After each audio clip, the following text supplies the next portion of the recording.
Hey folks, good evening and welcome to you wherever you're listening from. My name is Kalu Aja. Thanks for being on the space. We call it the Money Space, and we are talking money, the economy, and of course personal finance. We want to make it personal to you. We get those topics and of course we discuss it so that way when you leave, you're a better investor.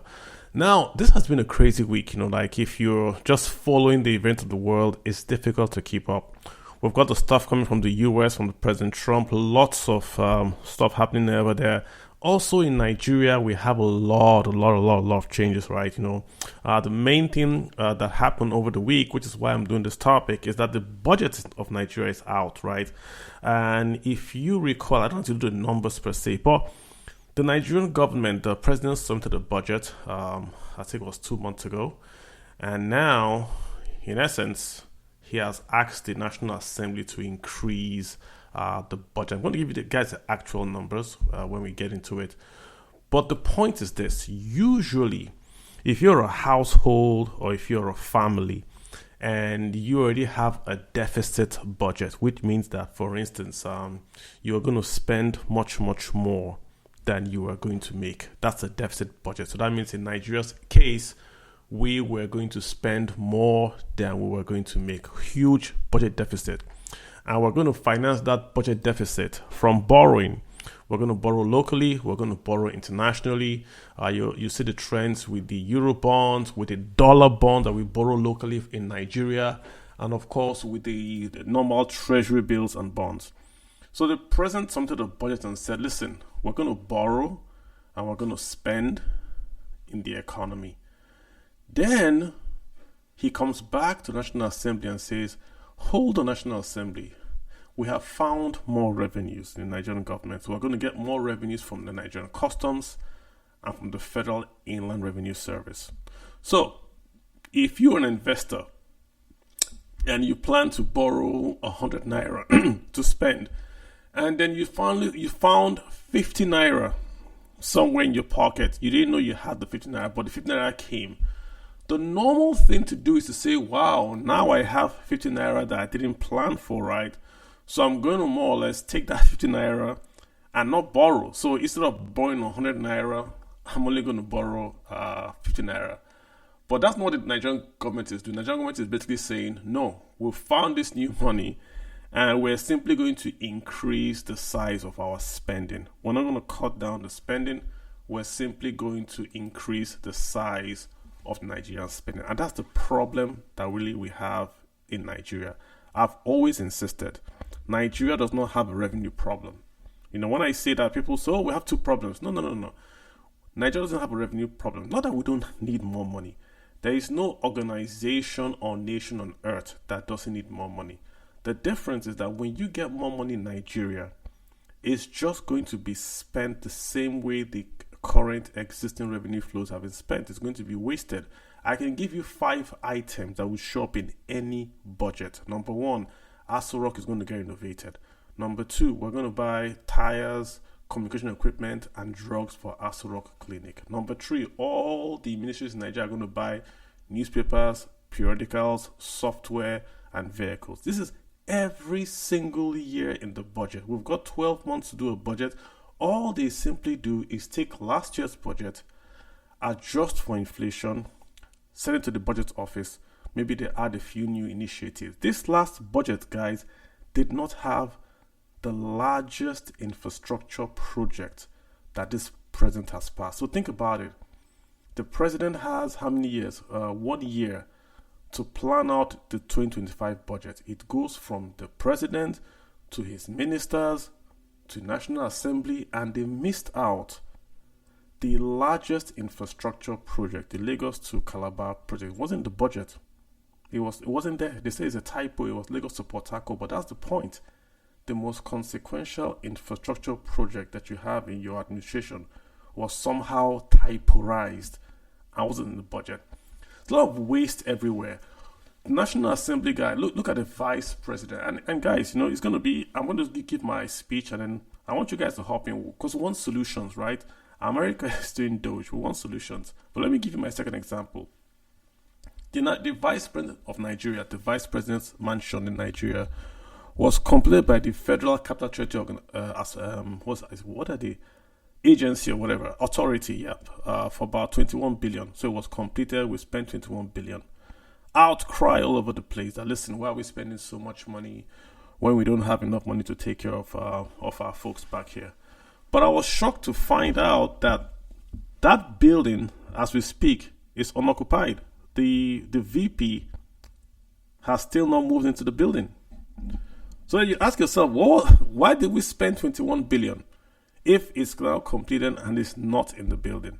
Waste. 21 billion is waste. We don't need it today, right? It's not important. Even though we want it, we don't need it today. Same with the presidential jet, same with many others. And it's not just the federal government. If you go down to the states, you see the exact same waste. Ebonyi State comes to mind. The poorest state in the southeast of Nigeria, one of the poorest states, not just in the south of Nigeria, in all of Nigeria, one of the poorest. They spent close to 50 billion naira. That is with a B, 50 billion naira to build an airport. The state of Lagos doesn't have their own airport. They have federal airport. Ebonyi State, 50 billion. And this is minus the innovation to the tarmac that they're going to have to do to build an airport. Now they're spending 500 million naira to fund folks that are going to go on a Hajj pilgrimage to Saudi Arabia. And Ebonyi is in the southeast of Nigeria. Yes, they would have Muslims there, like in every state. But how many are they? And even if they have 50% as Muslims, is that what Ebonyi really needs now? 500 million. This is the state where the NUT wants to go on strike over non-payment of salaries and all that. So to spend that humongous amount of funds on Hajj, just tone deaf, is the same idea, is the same ways to see federal, state, and local government. Nigeria behaves like we are Saudi Arabia, where we have this huge trust fund, but it's a very, very poor country. And I'll give you the example. If you take the total crude oil receipts, all of the crude oil that Nigeria would sell, everything, assume there's no oil theft, then all the crude oil Nigeria would sell, that fund, that income goes to pay only the pensions, the salaries, allowances, and service-wide votes of only civil servants. That's the entire crude oil that we sell, crude oil plus gas, goes to pay salaries, pensions, allowances, service-wide votes of only civil servants in Nigeria. How many civil servants do we have in Nigeria? So all the roads you see, every other thing you see is borrowed. For Nigeria to build a road, we have to borrow money. But we have crude oil, we have gas. So what's the problem? The spending. 36 states, the constitution says you have to have 36 states. Spending. We reduce ministries, we add ministries. Spending. We have the Orosian report. Before Trump did Doge, we have the Orosian report. And it's still unimplemented. The president says he's going to implement a Orosian report. If you don't know, that report is going to merge ministries and reduce the overhead side of the government. It's still not done. We now have the Ministry of Livestock. We have Ministry of Agriculture and Ministry of Livestock. Maybe we don't have fisheries yet. Maybe if the president comes from the south, we'll have Ministry of Fisheries. Then if we have one from the southwest, we'll have Ministry of Cocoa. Then the southeast guys will come with Ministry of Palm Oil. Doesn't make any sense. It's all a cost. When you have a ministry, you have Ministry of Tourism that adds nothing to the government's coffers. Now doing commission, there's tourism commission. You have Solid Minerals Ministry, adds less than a bank in Lagos to the coffers. It will now do Solid Minerals Commission. It's all an increase. Then the final one that takes the cake, this is the one that is just a joke and an insult to all Nigerians, is when the National Assembly says they want to create, 31 new states? 31 new states. Let me explain this way, right? All those IGR numbers you see, they tell you a few states can survive without IGR. It's not true. There is no state in Nigeria that can survive without IGR, without oil money. I said again, there is no state in Nigeria that can survive without oil money. The IGR you see is payroll tax. So if you were in a state and the state has its headquarters in your state, Then the company pays its workers salaries. You tax the payroll. You call that IGR. So you post billions and you say, oh, my state can survive on IGR without crude oil. But what you ignore is that the company paying the salaries is only surviving because there's crude oil in Nigeria. Look at it this way. Even with the crude oil we have in Nigeria, you have those guys that have left the country.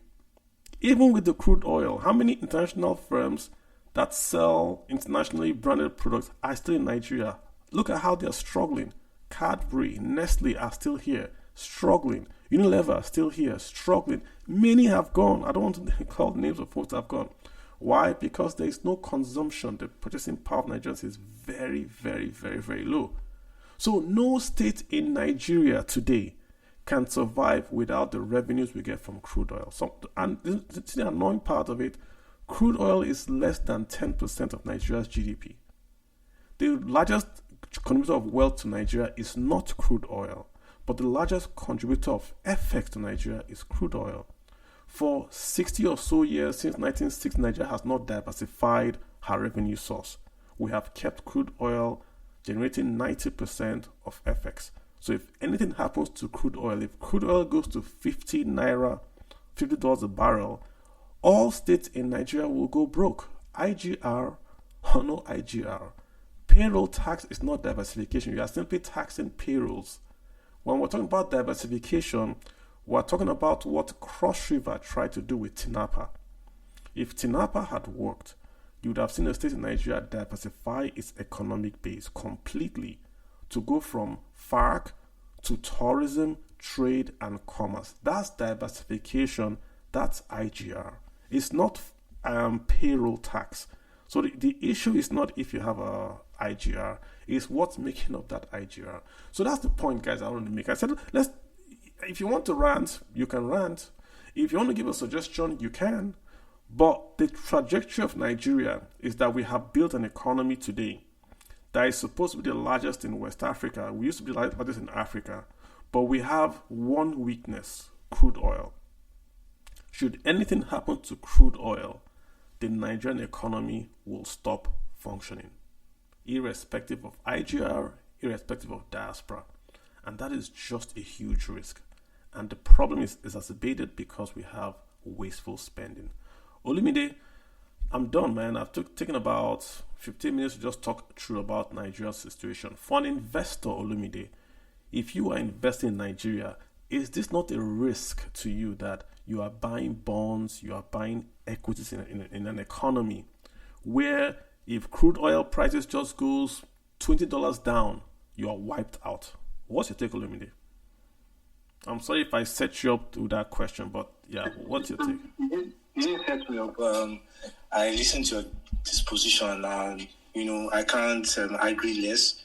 Your concerns are totally valid, and one of the reasons why I really talk about the political economy is that we are amidst a divided society where people's sentiments are high. And Kali, you've been doing a decent job in that space, so one can't argue with many of the pointers you are putting there. However, the unique situation in Nigeria is that our investment capital market is heavily suppressed.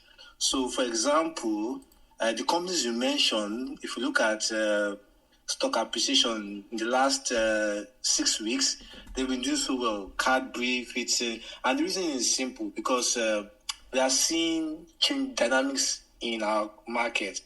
First of all, a country of 200 million has a capital market valuation of about $48 billion. That's really at some point equivalent to what we have in Dogecoin. That Dogecoin has lost value. So it just tells you that things were so cheap, Kalu, and that was why the fact that I was even earning FX, I diversified a lot of my earnings to Naira.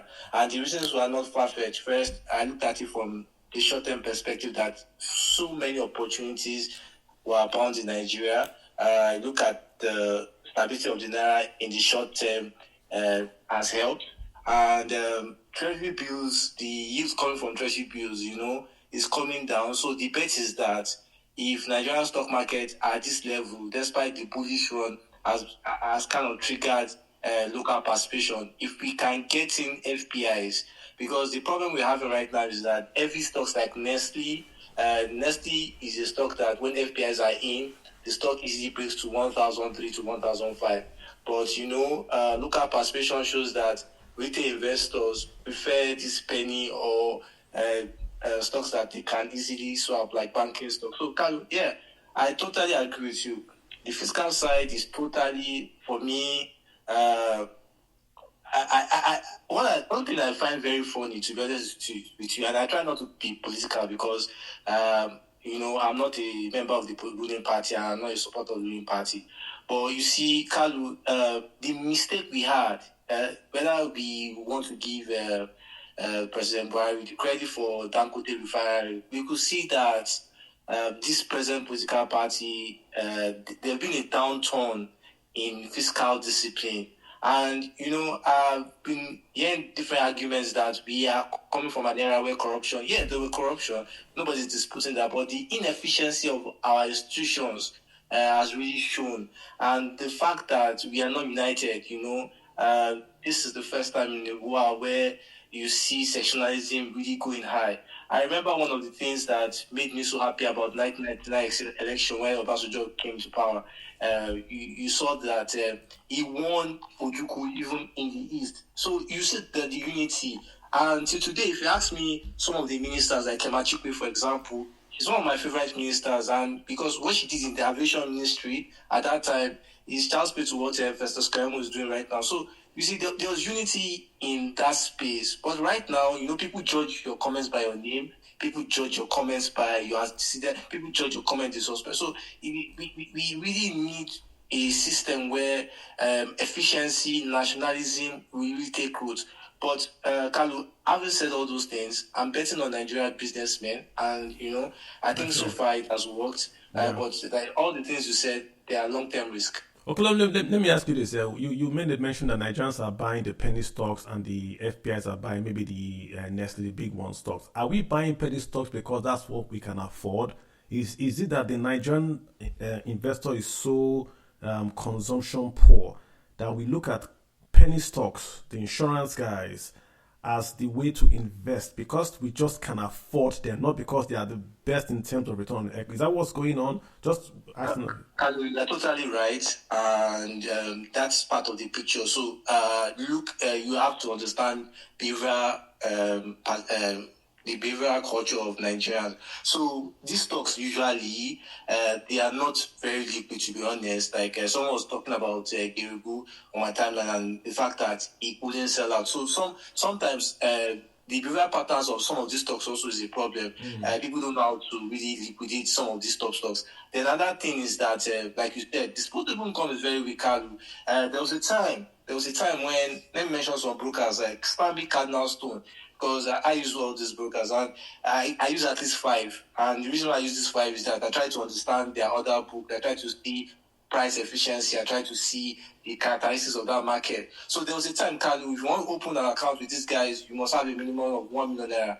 Now that barrier has gone off because a lot of people can't really invest with even with 1 million. And 1 million practically, Kalu, will do little or nothing in your portfolio in today's market. So the truth of the matter is, how many people have 50 million in their investment account? How many people have 100 million? If you look at the people making the wealth in the stock market, last year we had 22 trillion. The year before we had 11 trillion. Less than 2,000 people took half of that wealth. Less than 2,000 people took half of that wealth. If you take Tony Lulu, Rabiu, Dangote, so had pension funds, had few FPIs. The remaining is just us scrapping. So we are a very poor country in a very loud system, and we forget to realize that wealth is grown by equity, and if we don't really get that really right, sorry to say, can we leave it? So yes, you're totally right. Disposable income is totally high, totally low, based on high food inflation, and also dynamics in our culture, economic culture, where a player like Sabinus or someone like Bonner is more popular than Ntoni. You know, Kalu, you are coming from an advanced market.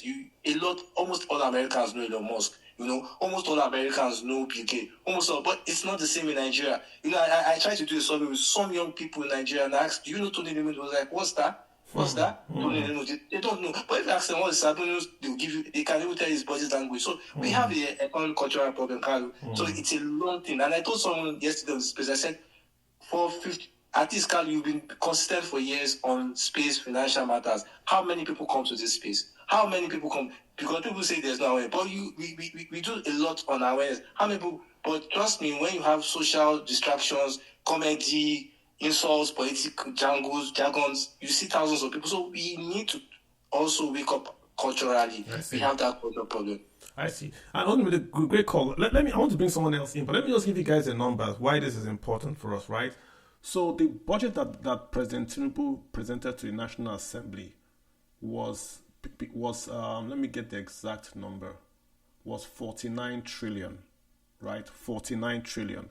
Now, he then says that he had found savings of 4.4 trillion. 4.4 trillion.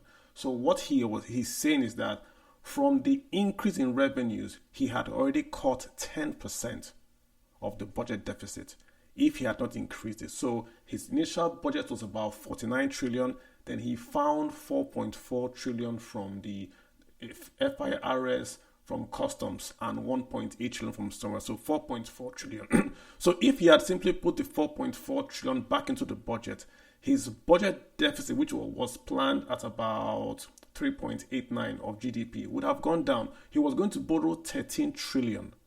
So this year, he was going to borrow 13 trillion, but he found 4.4 trillion. So if he had taken his 4.4 trillion, he would not have borrowed 13. He would have borrowed far less than that. But what did he do? He simply added the 4.4 into the economy, into the budget, then simply increased the budget to 54 trillion. This is the point we're making. So the 4.4 trillion savings that should have been savings to Nigeria, which means less taxes on you listening, has just gone back into the wind. And now we're going to pay more deficit, which means more taxes for you. Let me bring in Osasu. Osasu, how are you doing, sir? Obayiwana.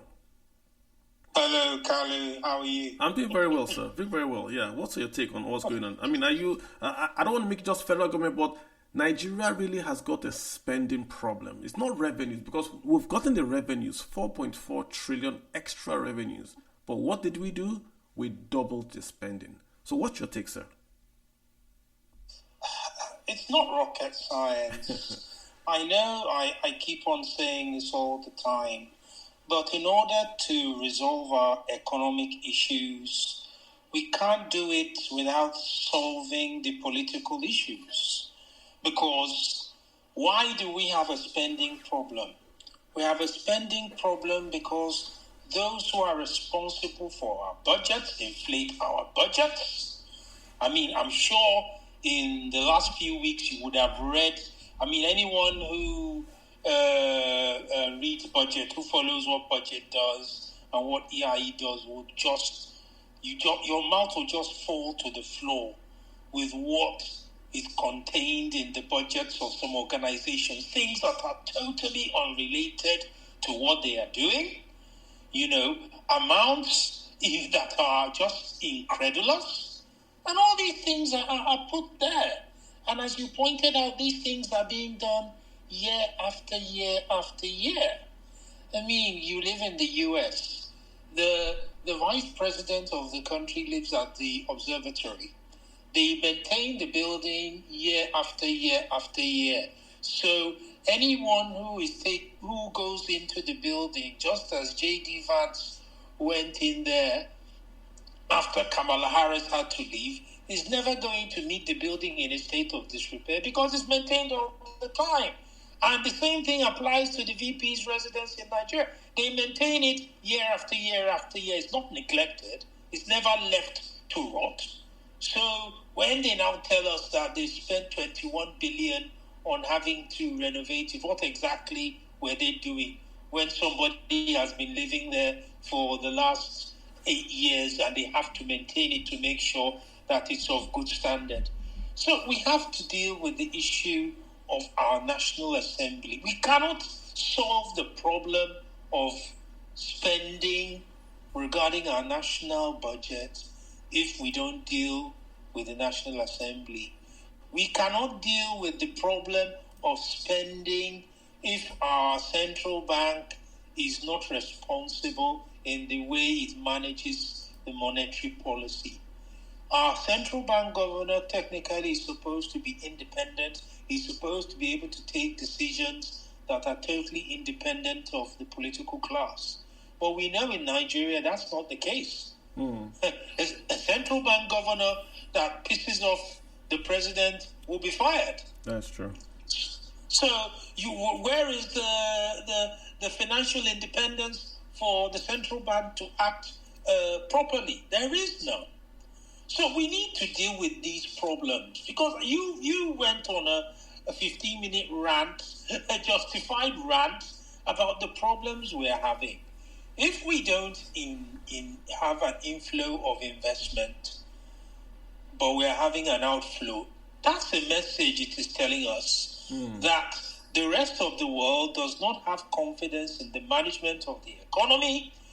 It does not have confidence in the stability of the local currency to secure its investment. So in order not to put in good money after bad, they pull out. We need to change these things. Can you be more? When you say focus on National Assembly, what do you have in mind? What can we do for a guy listening? Is there anything someone listening can do on his own today? Is it just to call it out? Budget it publicizes these things, like you said. What can a guy listening do? If I'm in America and now there's a lot of, is there a Senate committee that I can go and report to? Well, I think the but you see, it is the National Assembly themselves that are complicit in this. I was just reading a couple of days ago that some of the Nigerian universities were complaining that the National Assembly members were asking them for a cut of their budget in order for them to approve their budget. True. And that if they don't give them the money, they're not going to approve it. True. And these the same people you're now going to report the issues that we are talking about. So what can we do? When they are the ones who are complicit in the whole thing. I think it is important that as Nigerians, we all really talk about this in every public space we have. It's important that those who are in office realize that the Nigerian people know what they are doing and that they are fed up of it. I mean, I wish I could tell you, Kalu, that there is a solution, a practical solution. I mean, if we had, I don't want to talk too much about Tinubu today because we'll be going into another matter. Yeah, you attract some people. But we have to be honest that if we want physical discipline, the leader of the country must be physically disciplined. He himself must show that there is a need to cut down on costs. And not only that every penny that is being spent has to be justified. And that if you are borrowing more money, taking more loans, that these loans, there must be a correlation between the loans and a level of economic activity that will make it worthwhile for Nigeria to take those loans and pay back those loans and bring added productivity into the economy. Yeah, I mean, you're right. You're right. When you save 4.4 trillion, you want to borrow 13 trillion. A child will tell you, "Wow, So that means if I have 4.4 trillion and I want to borrow 13 trillion, I simply take the 4.4 and pay off the 13 trillion, reducing my borrowing. But no, they simply increase their spending. So when I tweet Nigeria has a spending problem, this is what I mean.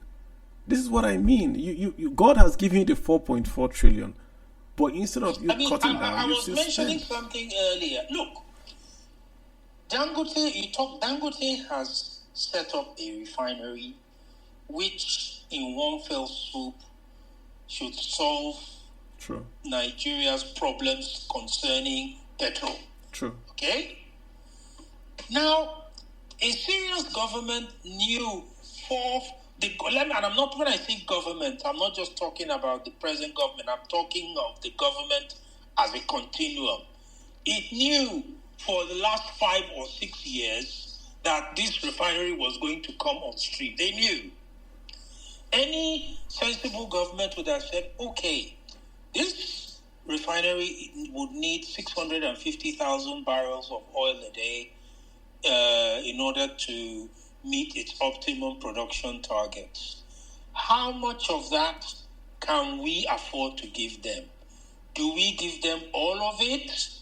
Or how much of... So that the refinery would have been in a position to plan properly. Yeah. But you can see what is going on at the moment. For them to even get it from the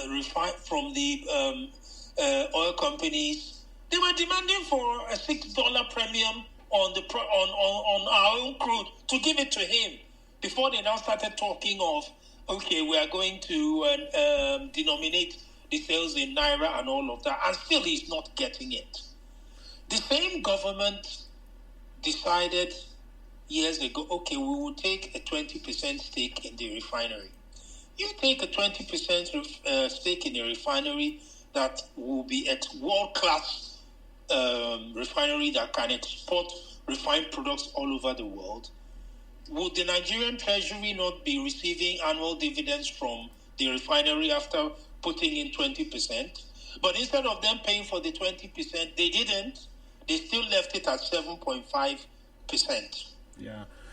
How do you explain that? It's a mess. I mean, the bigger point you raised, and I just want to, before I move on to Vivian, Chelsea, is that, listen, the Nigerian government knew, like you said, 5 years ago that Dangote refinery will come on stream. But yet they kept on taking the crude oil from NNPC to borrow. So most of the crude that's allocated to NNPC has been tied up in dollar borrowing. So that's why Dangote cannot get crude oil. To solve the Naira, to solve a bit of inflation, to solve a bit of the, should we say, the deficit Nigeria has today, you simply tell Dangote to pay for Nigerian crude in dollars, not Naira, dollars.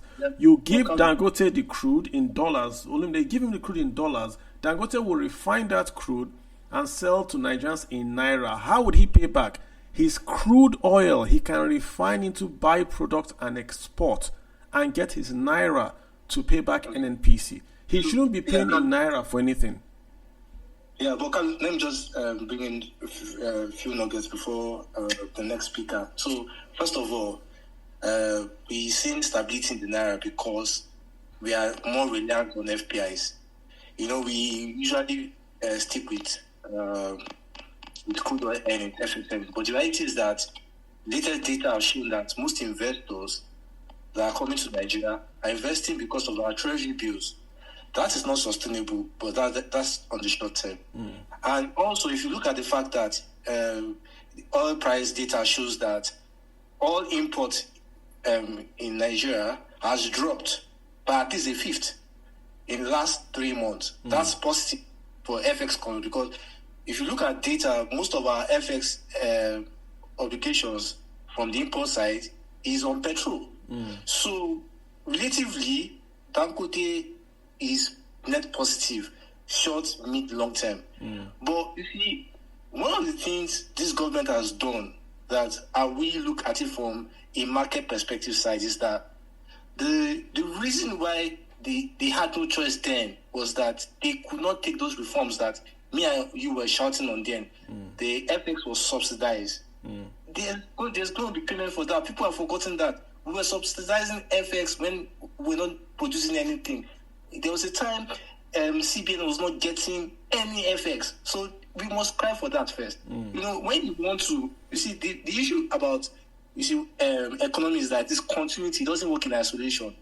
If you waste money, you have a bad retirement. That's how life is.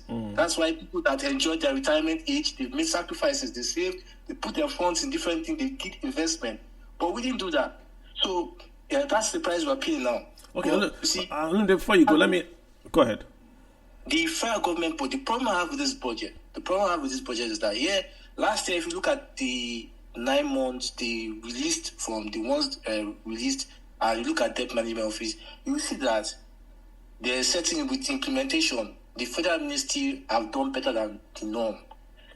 But, however, we've seen that budget padding, we've seen that fiscal monitoring from the National Assembly has been horrible.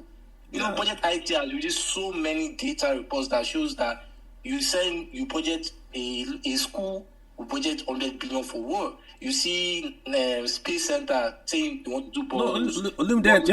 You're not saying it well. The school will say they want 5 billion. National Assembly will give them 100 billion. That's what's happening in Nigeria. Ministry of Fisheries, I think it's Fisheries that they always go to. Fisheries will say we want 2 billion. They will give them 240 billion. That's what's going on.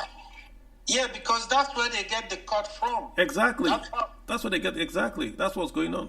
Yeah, that's what's happening. Let me get, Vivian has dropped off. I was going to call her. Let's get Sam here. So, and you guys please hang on. Sam here, you've got the floor. I don't know where he's at. Let me get... All right. Yeah, hi, Carlo. Yeah, hi. Hi, big fan of your tweets on economy and the whole thing, Nigeria expenses and all. So I think this is probably never going to happen for Nigeria, because you can see how difficult it was for Doge to even kick off, and how heavy the Democrats are kicking against it, because they know it's going to expose a lot of information which they've just had going over the years. So I think the one person that has even tried to maintain a semblance of transparency was Buhari, right? When it started single treasury account. But we all know how that ended up. It started out this was a good measure he was trying to implement, but at the end of the day, he just seemed like every other previous leader we've had.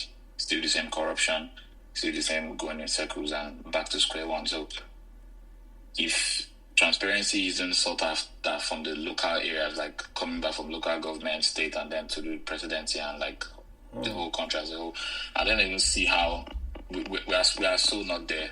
Yeah, we are still not there. It's easy for them to track this payment because there's always a paper trail in the expenditure from the treasury. If you're asking for this amount, they can always trace it. That's why Doge can come even after 4 administrations, and they can still track the paper trail of the money. It's just the rationale for spending it. So it's hoping is wishful thinking, to be honest. I don't think the citizens even want it, because they don't even ask for it. They don't really care.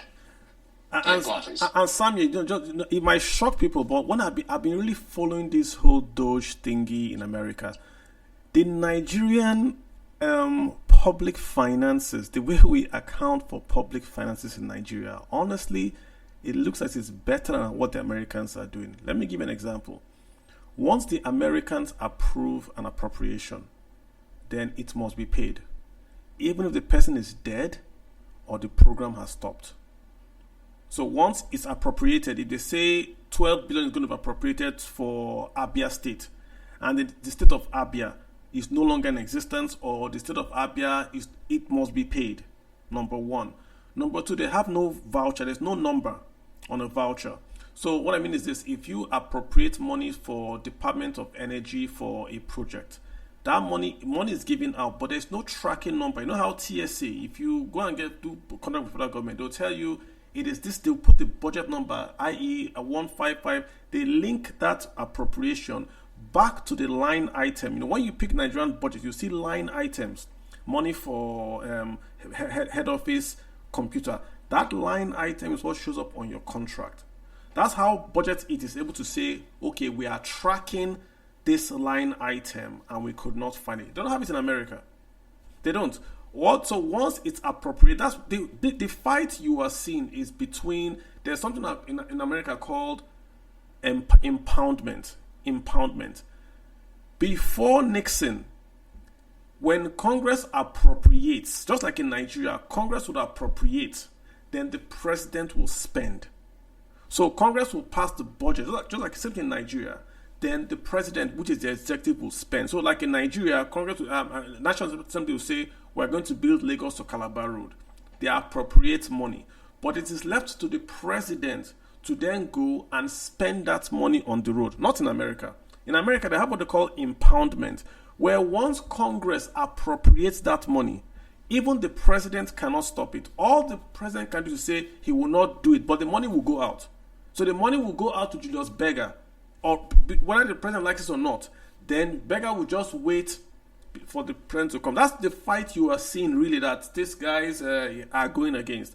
So just coming back to the issue about the way the whole budget it really is. It's just, it doesn't make any sense to me that Nigeria has better controls, but the politics and the people seem to be where we have a problem with. Where the Americans seem to have very, very lax controls, but the people and the process seem to come in there. But in our own case, we have TSA. Okonjo-Iweala did IFFID. So every employee in Nigeria today has a number attached to your organization. That's what ASU was fighting against. So they can say if you are Kalu, you work in Ministry of Finance, then they know you cannot work for any other government agency. That's the whole IPPIS. They don't have it in America. So that's why you saw this US, they don't have it. So it's amazing how we have these things on paper, but we don't use it. And Americans don't even have it. We seem to be more advanced in terms of our controls, but we just don't do it. That's why I don't know. So legally, what the National Assembly has done to increase the budget of, say, Ministry of Fisheries from 1 billion to 100 billion is legal, but it's wrong in a way. But it's legal. That's the problem we have in Nigeria. Nothing is illegal, but it's all wrong. 21 billion for the VP's home is not illegal. It has passed muster, but it's wrong. Samuel, let me get Anthony in here. Yeah, Kalu, thank you very much for the opportunity to speak. I'd like to look at this from a different perspective. Samir, I see you, my brother. I see you. I want to use a top-down approach. Yeah. I think the problem Nigeria has is the system of government. Now, I'm glad we've been trying to juxtapose Nigeria's system versus the American system. We all know how the presidential system of government is very, very expensive. The federal, the state, and the local government. Nigeria needs to go back to the parliamentary system of government. Completely because agree. We need to put power back in the hands of the people, where people become accountable and are more easily removed from office when they do not perform their duties and they are not accountable. This is going to take it's going to take a huge effort, obviously, because there's so much corruption, as we all know that the leadership and accountability and lack of rule of law are the problems of Nigeria. So until we go and change that system of government, I don't see how we're going to be able to implement change in Nigeria as regards accountability. Because I'll give you an example. We all see the massive pushback against Doge and against Elon Musk, to be specific, in the United States of America. Nobody likes change. Even in any organization, change management is one of the most difficult things amongst executives. Nobody likes change. So for us to be thinking that things are going to change in Nigeria and everything, it's going to take a gargantuan effort. So I don't see anything changing very, very soon, especially because it's so hard to hold these leaders accountable. So that's my submission. Thank you very much. I mean, you make that point so succinctly and you make it very, very quickly, but it's a major point. This presidential system we run is too expensive. when Nigeria can't afford a presidential system. Before, we used to have the parliamentary system. You forget to make this point that in a parliamentary system, the minister has to be elected. So if we had 36 states, then you have to be elected, and then when you are elected, you become a minister. So there's no executive in quote. There's the elected folks become the ministers. So obviously you cut off one complete layer of government away. And then of course, if you're a minister of state and you're representing Ohafia, and then you go there and you start to do nonsense, then the people of Ohafia will call you back. So there's this accountability, not to the party, not even to your tribe, but to your own individual constituency, where you come from. So you know that, listen, I have to perform. I can't go there, this presidential system is too expensive. You have the president, National Assembly, then state governors, state assembly, then local government also has local assembly. On which money now? The same oil and gas that we're already saying we are borrowing. Nigeria is the only nation on earth that the citizens subsidize their oil company. We subsidize NNPC with our tax money. NNPC also subsidize us. That subsidy is a very impressive crafted word to make you believe that fuel would have been expensive, but NNPC reduced the cost. No, fuel is expensive because NNPC is the one refining the oil. If there was no NNPC today, your oil would be cheaper because that company that would have replaced NNPC would have built refineries 20 years ago and would have maintained the refineries till today. Can you imagine a Nigerian bank today? If Nigerian banks ran refineries, yes, they will charge you COT, but can you imagine Nigerian banks not investing in their refinery, quote unquote? It's not possible. Let me not talk more because ATMs are there. But you get the point I'm making. That NNPC is there's nothing with N in Nigeria that is working. NFA, NNPC, anything that has that N in front of it, that means that the government owns it, doesn't work. Nigerian Liquefied Natural Gas has escaped because it's not owned by Nigeria, it's owned 49% by Nigeria. It's not majority. Once Nigerians take majority control, I'm not an abuse. Google it. There is not Nigerian Airways, shipping line, NFA, anything you put that N in front, not because N is bad, it's the government control. They come in there, they start to spend, I don't know, man. But good point. Good point. Carlo, that's because when you cannot run an economic concern like a political organization, you cannot interfere on issues of accountability and good management. In countries where the politicians understand that good economic management is key, they intervene only when it is necessary. They don't intervene because they want their cronies to get certain favors from the system. In this country, we have a situation where that is the case. So when we change that, then we'll begin to see different results even from our public institutions, because public institutions that provide an economic service can work. It's just that if you have them, you must run them on the right principles. You can't run them as a means of patronage to your political friends. That's just all I wanted to say. I hear you. And again, I don't think Nigeria. Let me speak for myself, so I don't say Nigerians. I don't think I care who runs NNPC as long as there's cheap fuel. Dangote today, we say it's a monopolist. We say before Dangote built his refinery, NNPC had issued 44 licenses for refineries. Before Dangote started to build his, people had refining license, no one built. It's the same with cement. Oh, Dangote has monopolized cement. Before I was in this country when Obasanjo turned to go and build cement factories, nobody built. Dangote built. So Nigerians just want the country to work for everybody. If you don't want to, if you are close to the government and you steal money, invest in Nigeria. It's mind blowing. You go to Indonesia, it's the exact same thing in Indonesia as in Nigeria. They had a military president that was a thief. Sorry to Indonesians.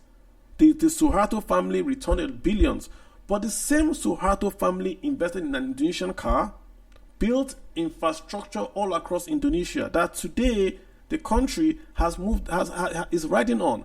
The same, we have a huge population, the same with Indonesia. We have a diverse religious and political system just like Indonesia. We have crude oil just like Indonesia. We have palm oil just like Indonesia. There's really little difference between Nigeria and Indonesia, but look at their economy today. As a matter of fact, Mint, M-I-N-T, that Mexico, Indonesia, that was Nigeria, and then what's the T? What was T?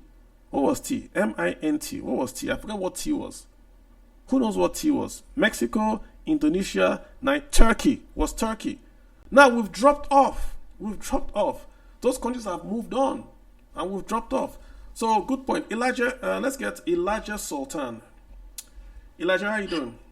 Good evening, Carlo. Good evening, Olumide. Also, good evening. I am enjoying the conversation so far. I just want to speak about the cultural thing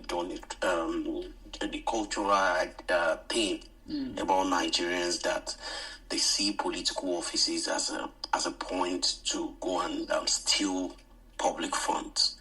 In places, in very, very small societies, not very, very small units of government, like maybe the hospital institutions, you see everybody striving on how to steal and waste the resources.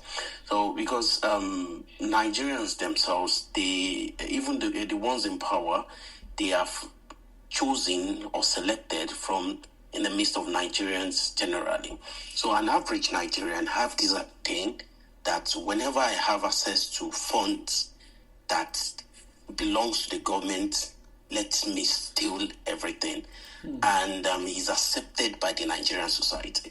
So when these things look like the norm of about 85% of Nigerians, when you have access to government funds, you waste it, then how do we begin to cut the spending problem? I've always advocated for more consequences for these actions. If we have a kind of system that punish wastefulness in government, then we can start talking about how to curtail the spending problem of most Nigerians. Where I live in communities here, if you have your budget, if you have exceeded what you need, your budget, the money allocated for you for the year, if you have completed all your projects, you are always looking for, how do I return this money? Because you cannot take it. It does not belong to you.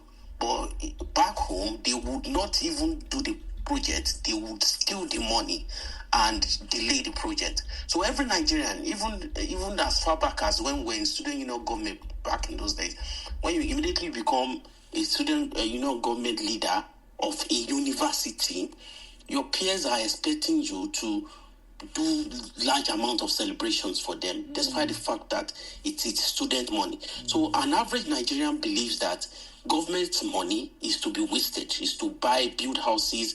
Your relatives start calling you to do lots of things for them.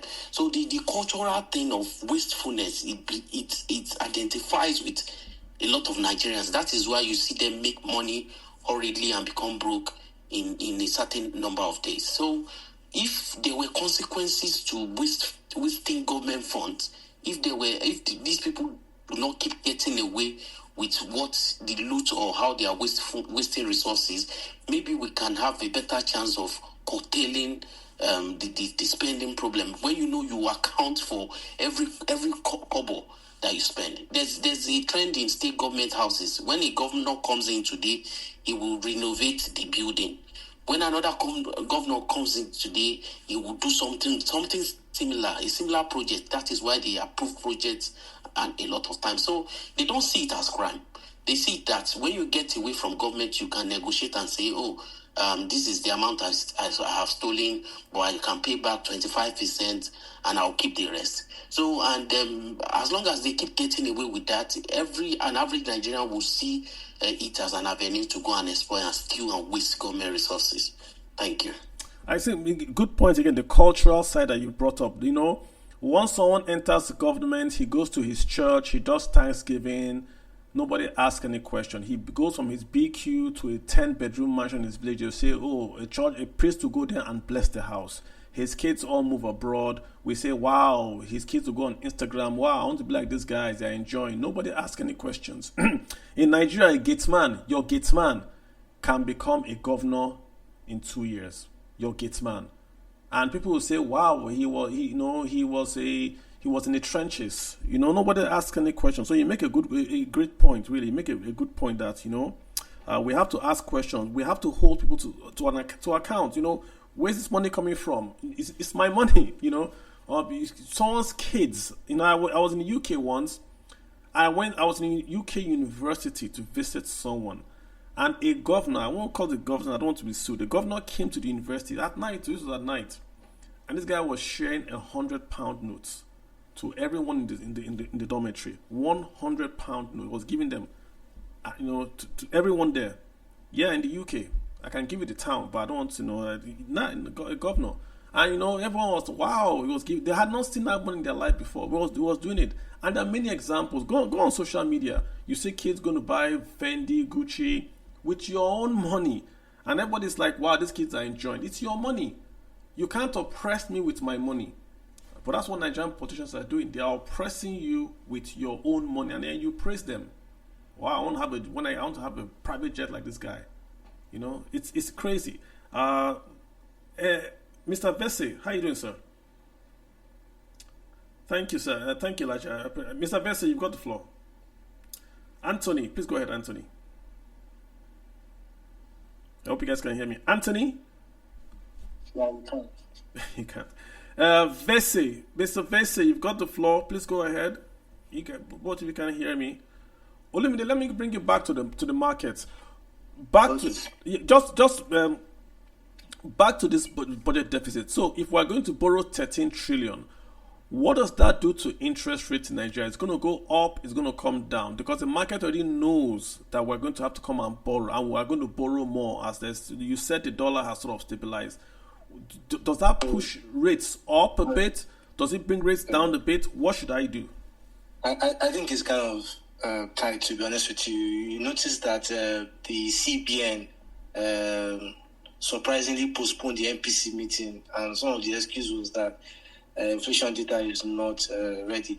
MBS, that is disappointing, because the impact of MPC meeting on the capital market, and a lot of policy stakeholders use that decision to plan. In fact, the headline interest rate really play the crucial role in all our monetary instruments. So, Carlo, it's very difficult to, but I'll say this. I think the CBN, in my own opinion, this year, their reforms have been trying to buy time again for the fiscal side to get things right. The FPI, Carlo, another thing we are not looking at is that FPIs are coming at a premium. We have to pay them at least 21%, because they are bringing their money to invest in naira-denominated assets. Because we also have to create an incentive to discourage speculation. However, I think that what will be the saving grace here are three things. If Dangote list, definitely that will put what we saw in Saudi Aramco in Saudi Arabia, that will put a positive inflow of capital into our capital market. In addition, I also see the fact that crude oil production is ramping up. Zablat's ExxonMobil deal, the number of oil rigs count is increasing. Investment in that sector is going up. Energy stocks are doing very well. Energy policy delays of approval are not like what we are seeing before. So the reforms in the energy sector gives us hope. But from the political angle, what scares me from the political side is that many of these things are liabilities. And I was so shocked, when some people, I don't know whether it's because of high inflation has affected their cerebellum, for you to be calling for 31 new states, it beats my imagination. In fact, everybody was like stunned because, you said it that all states in reality can't really stand on their own. And why I still give Lagos some props is because that if you look at it historically, many states work in Lagos' favor. Look at Dangote Refinery, for example, was not Lagos' priority. Look at some projects. It came to Lagos all because those states, they lost. So we need a system where efficiency is rewarded. And I feel that if our markets are upgraded, because we are still downgraded, if the stock market is upgraded, that means foreign investors will come in. JP Morgan is reportedly planning to open an asset management office in Lagos. That will be positive. So my bet is that while taking the risk on Nigeria, I see that on worst case, the Naira maybe 2002, the best case scenario, the Naira at 1.3, but with the stock market rallying, with Nigerian banks meeting profit, earnings seasons coming strongly, you see what the manufacturing sector is doing. Definitely, my bet is that we're going to have a positive 2025. Yeah, I mean, so let me just ask you again on that question. We saw Trump saying that he wants to go to Saudi Arabia and is going to ask them to reduce the price of crude. There's also a peace deal between Ukraine and Russia in the works. The peace deal is saying that Russia will sort of hold what they have. Ukraine will not join NATO. But what that means is that Russian oil will now be safe from Ukrainian attacks, and Russia will start to pump out more oil. So it seems that Iran is where Trump wants to apply the pressure. The point I'm getting to is this: if Russian oil starts to flow, American oil is already flowing. Saudi oil is already flowing because Trump wants to bring down the price of oil as a counterweight to Russia. That puts the Nigerian budget in very, very deep. The risk is there that if we don't sell oil if oil goes to 60, we're in big trouble. $60. Yeah, but why would the Saudis agree to what the Americans are asking for? Because they have the petrodollar. Yeah, they have very good margins, and they have a well-diversified investment. And again, also don't forget that it's Iran. Don't forget that it's before October 7th. It was the Arab world versus the Iranians. Before October, the what Hamas did. So there's still that thing there. But don't make the mistake that there is an assumption that there is no meeting of the minds between the Iranians and the Saudis and other oil producers with regards to what is also in their common interest. Okay. Yes, they have political differences, no doubt. But when it comes to the issue of oil production and ensuring that the price of oil gives them maximum revenues, because Saudi Arabia also have their own internal issues as well, and they have a lot of developmental projects that they are trying to do for the future, for which they need money. Yeah, so, but I know what Kyle is saying, and I get your own angle, but the reality is that America and Saudi Arabia, it will also be in Saudi Arabia's interest if oil is not too expensive. I'll explain why.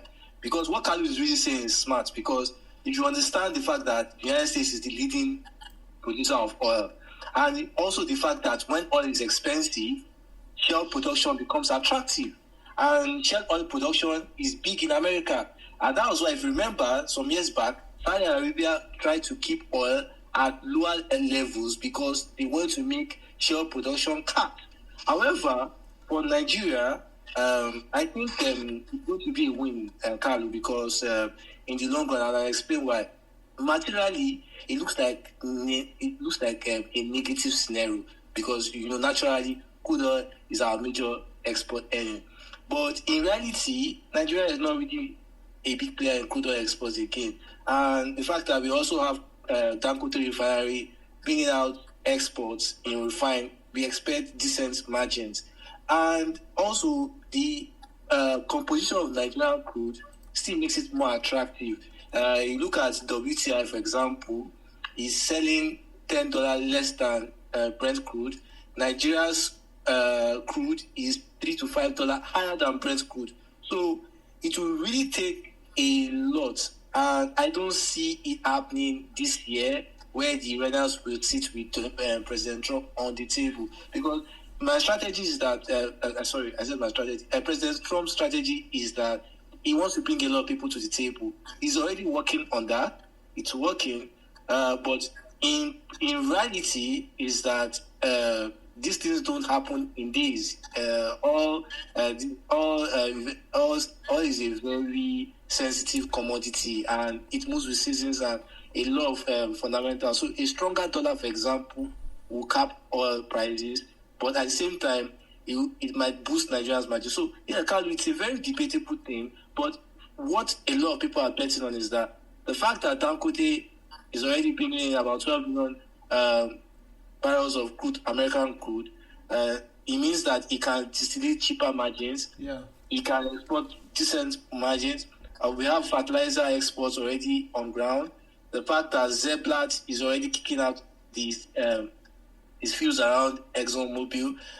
You're seeing the Ilumelus also ramping up on that angle.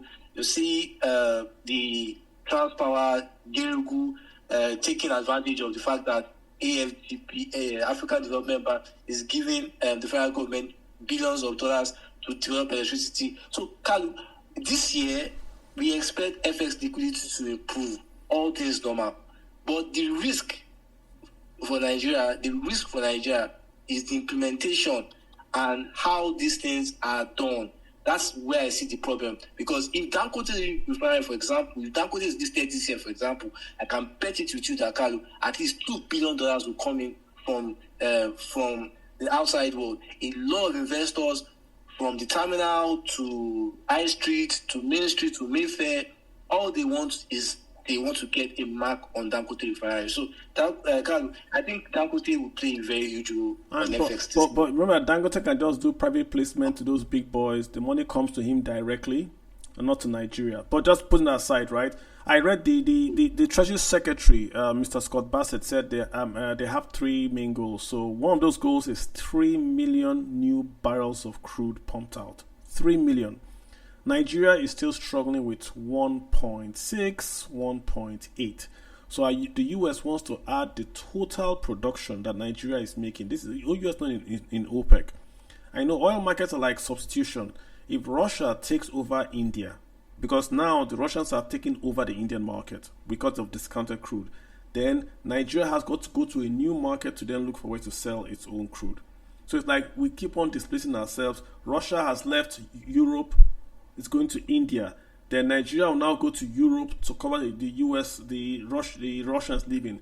Then America now goes to the same Europe to supply them crude oil. So we're now competing with low margin Europe, who don't like fossil fuels. Yeah, the Dangote refinery is taking a West Africa market, is going inroads to the Middle East, and there are reports that he's already having a couple of agreements with Western. So yeah, I agree with you. That's why I said the future of Nigeria energy industry is actually the downstream, because like you said, margins, it's expensive. You know, the operational cost for Nigerian goods is between $39 to $48 per barrel, one of the most expensive. Yeah. And it's not that we are on a rocky, I don't know why is that, because of security concerns, different things. But if you look at Saudi Arabia, for example, it costs less than $10. So Saudi can afford lower oil prices, can balance their budgets with. Yeah, I agree with you. But I think our future is betting on refined, where we get higher margins, like diesel export. Yeah, I just hope that the only thing that gives me confidence in Nigeria today is Dangote refinery. That's a game changer in Nigeria. Game changer. And we're delaying the game change because we're not giving the man crude oil. If Dangote got crude oil today, 100% from NNPC that he needs, 100% today, Naira is going to lose about maybe 200 Naira. So you see Naira about maybe 1,200. This is just him getting the crude oil. Because so that will translate to it's going to be more FX earnings because he's going to export byproducts. Then his crude oil, his PMS price, he can keep driving his PMS price downwards because he's refining locally. Crude oil is international, but he's refining locally. You can't compete with him. I'm not sure what these other NNPC guys are doing all around the place, saying they are. You can't compete with a guy that has 650,000 barrel scale in Nigeria. He's in Nigeria. You can't compete with him. So they know that they have the other interest that they are trying to protect. Yeah. Sorry to interrupt you guys. I want to just ask two questions because these are things that I've always wondered about, especially when you were talking about the interest rate. We know that the current interest rates we have in Nigeria are unsustainable for industry. They cannot borrow. Anybody who borrows can only do it for a short time. You cannot make any long-term business plans based on borrowing money from the Nigerian banking sector. What would it take to bring our interest rates to below 10%? In Canada, in the US, in the UK, the interest rate is between 4 and 5% maximum. Ours is what now? It's 6 times as much. Yeah. What do we do? I think a lot of people don't understand that if you look at inflationary, that there are a lot of reasons why our interest rates are high. And, from a monetary perspective, to be honest with you, that's the best way to bring in inflow to Nigeria. Nigeria is not really a producing country. Now, just look at social media, for example. Many people rely on meme coins. Many people rely on skit making. Many people rely on ranting. So we're not really producing. If you look at our export import, Carlo, it's not even China's 2 weeks export import. If you look at it, look at what China declared as surplus. Declared as surplus. Look at what South Africa declared as surplus. The reality is that we are not a producing country, and Nigerian banks change it.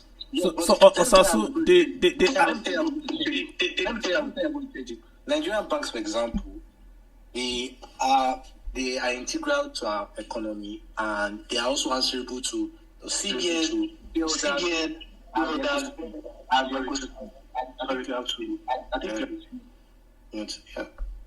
So you have to mute. He said, "Queen."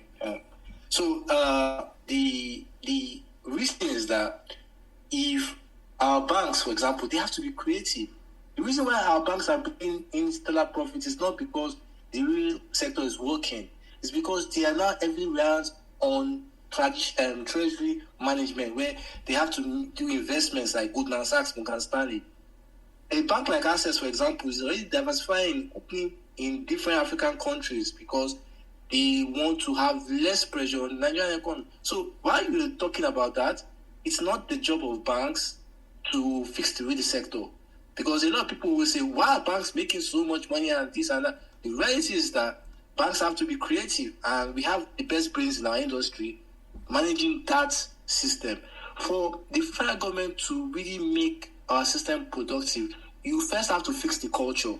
People don't want to run businesses. People don't want to go to farm. See, look at the space we're talking in, for example. How many people are interested in finance? Because I always say that, see, your passion will break barriers. Business people in Nigeria are not really appreciated. You put skit makers in front of business people, and you want people to do business, then the person must be joking.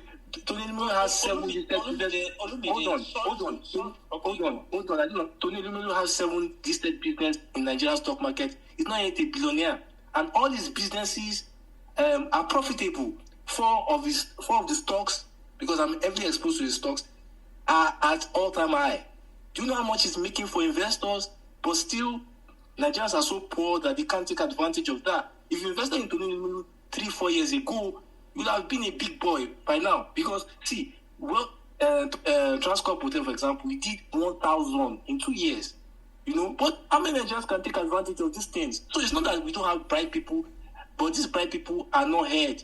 And when you try to push these bright people, because we have a system where entertainment and all these distractions take the order of the day, it becomes a problem. So we have a fiscal problem, we have a social problem, we have a mental problem. Because if we cannot really fix the social and mental and make business people attractive, then people will not invest. Because it's not that we don't have intelligent people, it's not that we don't have processes that are not working. Even with this tough climate, we have people minting money.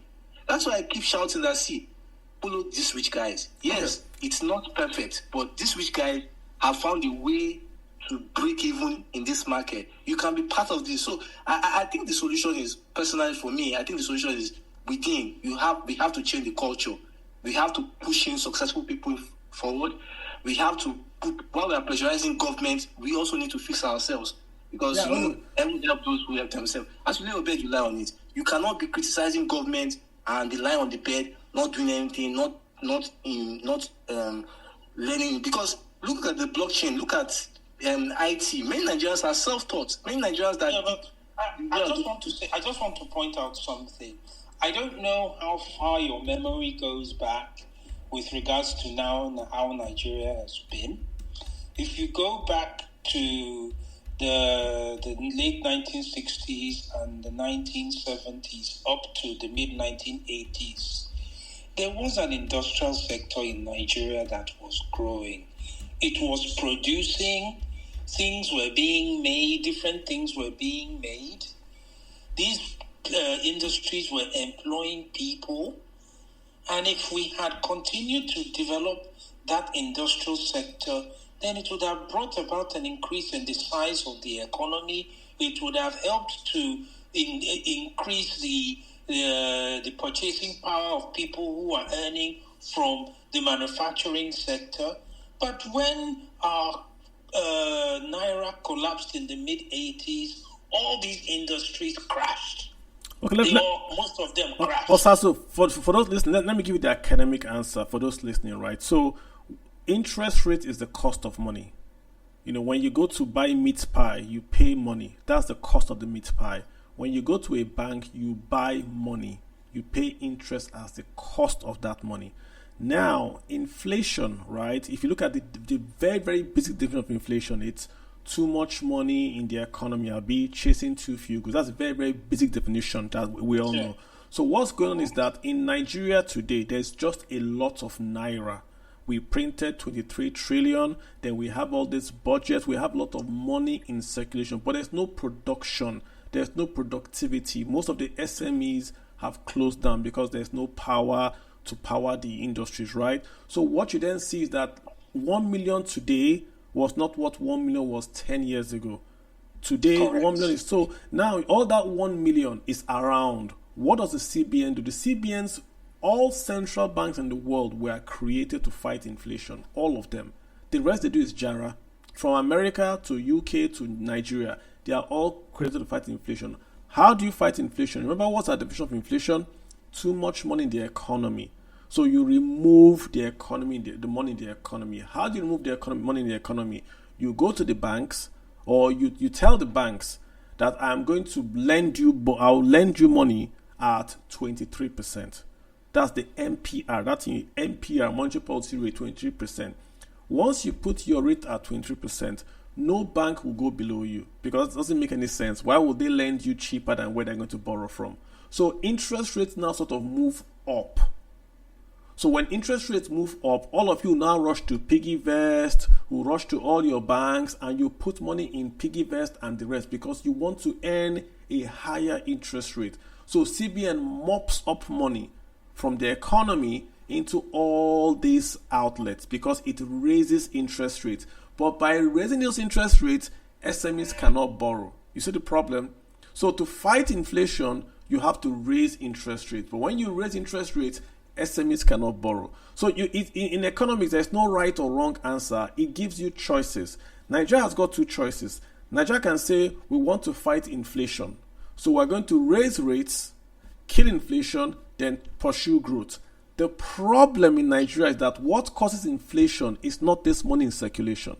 What's causing inflation is the high cost of food. That because food is no longer available in Nigeria because of the insurgency in the Middle Belt, the North, and all that, all the insecurities that is happening. So food has gone up in price. So because food has gone up in price, that's what's causing the inflation. Food goes up, so everybody's prices goes up. So when the CBN raises MPR, it doesn't solve the problem because they can't produce food in CBN. They can only raise interest rates. So what's the second thing Nigeria can do? Nigeria can say we're going to ignore inflation and pursue growth, which means Nigeria just tells CBN, print 20 trillion. I don't care. Print the money, take the money and give it to SMEs to buy diesel or to subsidize their industries and let them produce. Somebody's going to say, wow, Carlo, you are printing 20 trillion. That will cause inflation. Not so. America has been printing money since QE1, QE2, QE3. There was no inflation. You get the inflation when there's no production to soak up that excess cash. So if you go to Nigeria and you say you want to buy, what do Nigerians buy every day? Indomie. What's the price of one Indomie pack? I don't know how much it is, but I'm sure it's maybe 50 naira or 100 naira, one Indomie pack. Let's say Indomie was an SME and you gave Indomie 20 billion and you said, Indomie, we want you to drop the price of Indomie from 100 naira to 10 naira. Indomie says, okay, we're going to take this money, we're going to build solar to reduce our energy cost. Because they've invested that 20 trillion or whatever to reduce energy cost, the price per Indomie falls. So you see there's more money in the economy, but prices actually go down because there's more productivity. And that increase in productivity then drives the consumption that is absent today. That's what's going on.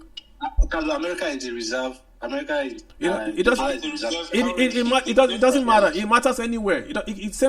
Under Goodluck and Okonjo-Iweala, we also printed money, but the inflation was flatline at about 9 or so. It was flatline. The issue is the productivity. If you don't have power supply, I totally agree. If you don't have power supply, you are going to be in trouble. I'm just trying to give the monetary perspective of monetary to tell.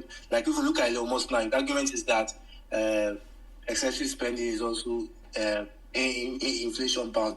You have to look at that argument too. But I understand what you're saying. But if you look at the context of Nigeria, Naira is not used outside the country. I hear you, Lumde. I hear you, but America printed money and built Hoover Dam. Nigeria printed money, or Nigeria borrowed money and also built Kainji Dam. Nobody would argue that Kainji Dam is inflationary. Nobody, because Kainji Dam produces power that then powers SMEs. So whatever you spend in Kainji, the productivity gain will soak up the inflation.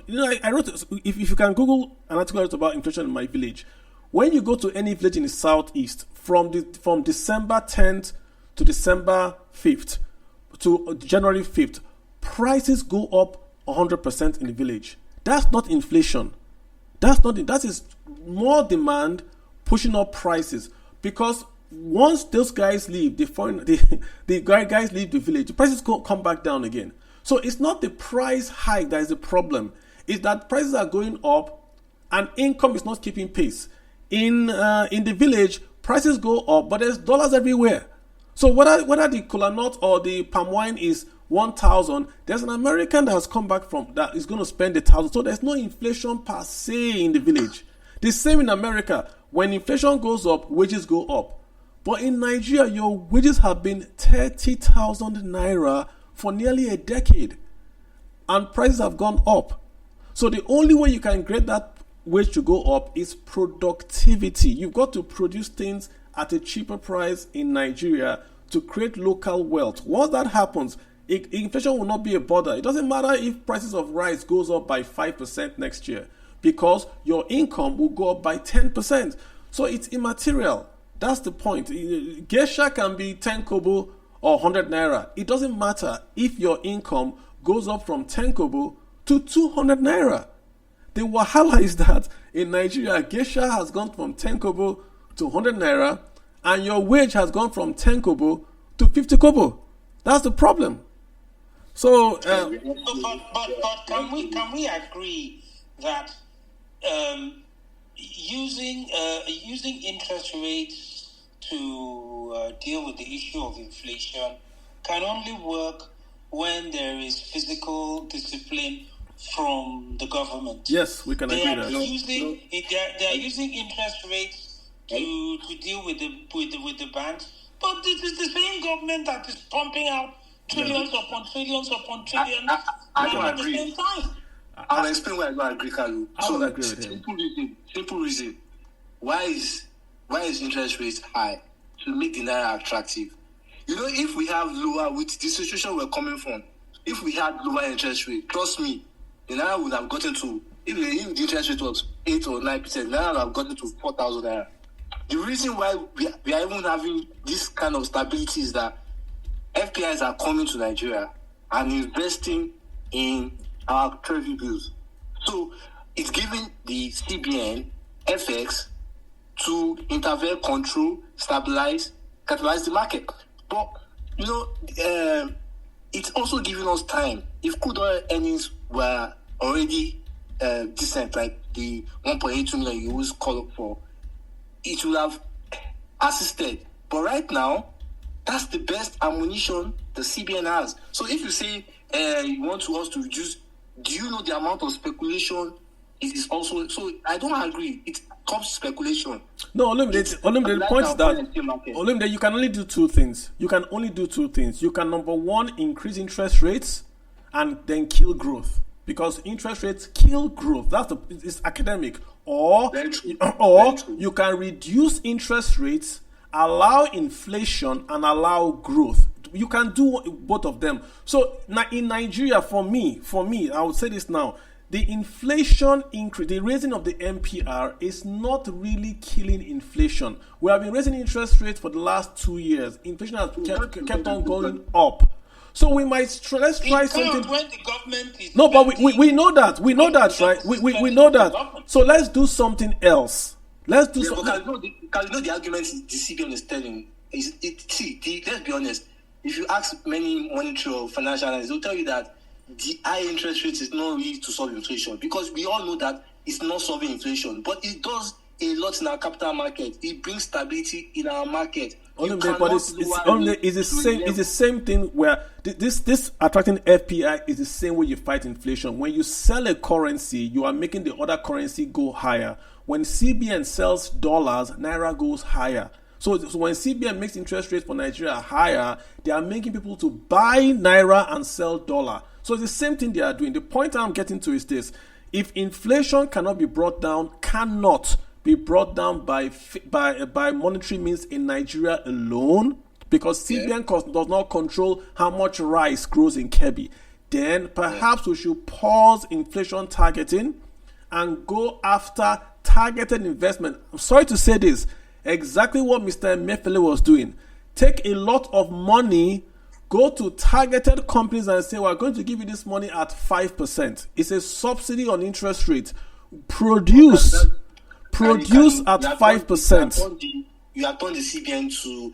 it happens in any economy. This is exactly what happens. The Americans do it. The British do it. The European Central Bank does it. Are you saying the US Fed intervenes directly? Yes, that's what I'm saying. Yes, the US Fed will give you what is FDIC? This wasn't last year. No, let me explain. You asked me a question because folks are listening. Yeah. Regional banks in America were under threat last year to collapse. Regional banks, when we had the collapse of the Silicon Valley Bank, what did the Fed do? It first of all said FDI, whether you are FDIC or not FDIC, blanket guarantee in America, blanket guarantee, FDIC and the Fed. So the point I'm making is development finance. We are a developing nation. We are not growing at 2-3% like how the West grows. We have to look at ourselves like the way Europe was after Second World War, when the Americans did Marshall Plan. You've got to go deficit financing, borrow a lot and invest in capital projects. The problem in Nigeria is that we're borrowing to pay salary. If we borrow today to build roads and rails, nobody will complain. But you can't borrow and build salaries. That money is not there, Kalu. That money you're talking about, it's there. Olumide is there. Olumide, the money is there. The net FX that we have in Nigeria, according to JP Morgan, in last year it was about 6 billion. So don't look at gross. We don't really have money. Nigeria issued a $500 million bond, and it was oversubscribed. In Nigeria, not abroad. In this Nigeria here, the CBN told Nigerians, if you have dollar, bring it out. 500, it was oversubscribed. Let me tell you, if CBN issues a $1 billion bond today in Nigeria, paying 6%, it will be oversubscribed. America is paying 3%. You are going to get in dollar 6% guaranteed from CBN, it will be oversubscribed. CBN can do it. The problem is that where would the CBN use that money for? Today, CBN is using that money to give to BDCs.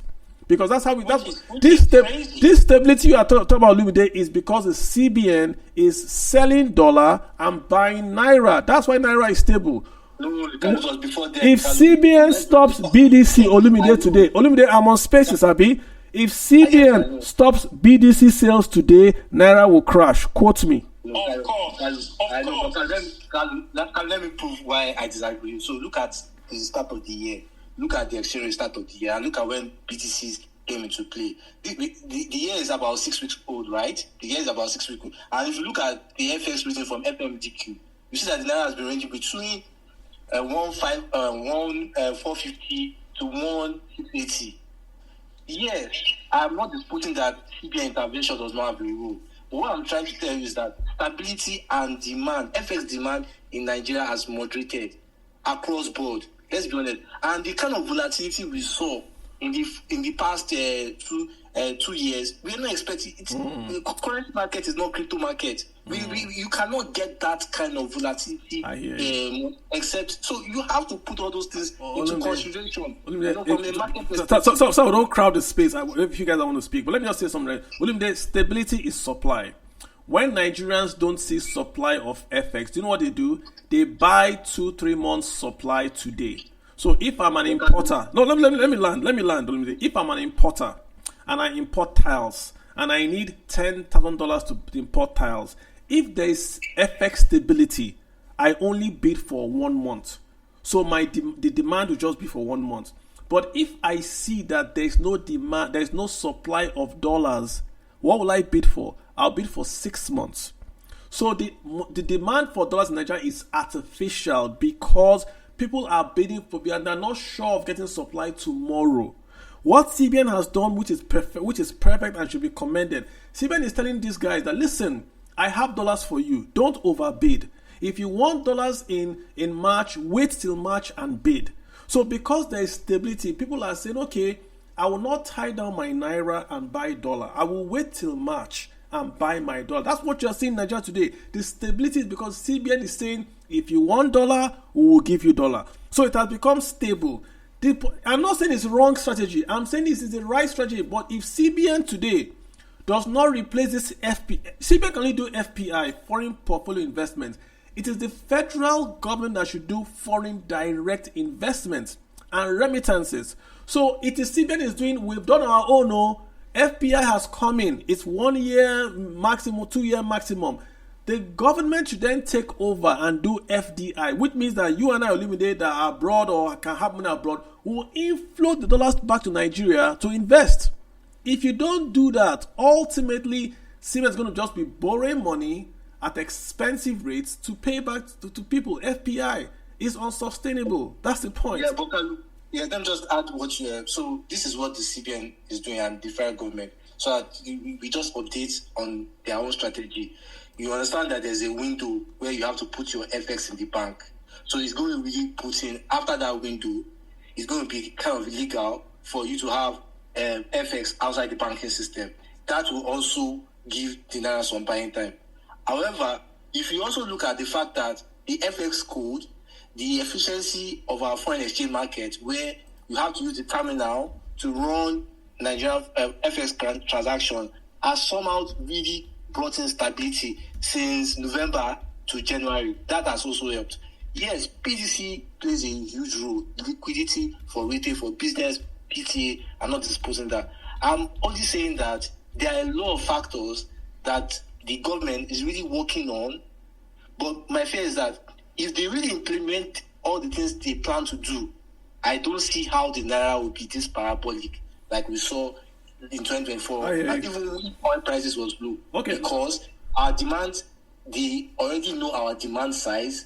They already know the fact that a sizable amount, like you said, is artificial. Well, you and I talking don't know the foreign reserves of Nigeria. You and I talking because we don't know the claims on that FX reserve. We have 40-something billion, or 10-something billion. We don't know the claims on that FX reserve. So you and I talking here cannot even say, oh, we have money for 6 months or 8 months supply. There's money in the foreign reserve, but it's borrowed money. The point, again, I come back to this. As long as Nigerians know there is supply from CBN, the naira will keep on falling. The dollar will keep on falling because CBN is saying to Nigerians, I will give you dollars. Don't rush. Don't try to bid in advance. When is school session? When is school fees time? When school fees time come, that's when we can test the CBN stability policy, because CBN has got to have a lot of dollars on hand, so that when you go to your bank or you go to your quote-unquote dollar guy on the street and you say, I want to buy dollar, if they can give you dollar will keep on falling. That's the point I'm making. Dollar is not printed in Nigeria. It is earned into Nigeria. It is brought by plane, in people's pockets, in FBI. It has to come to this country.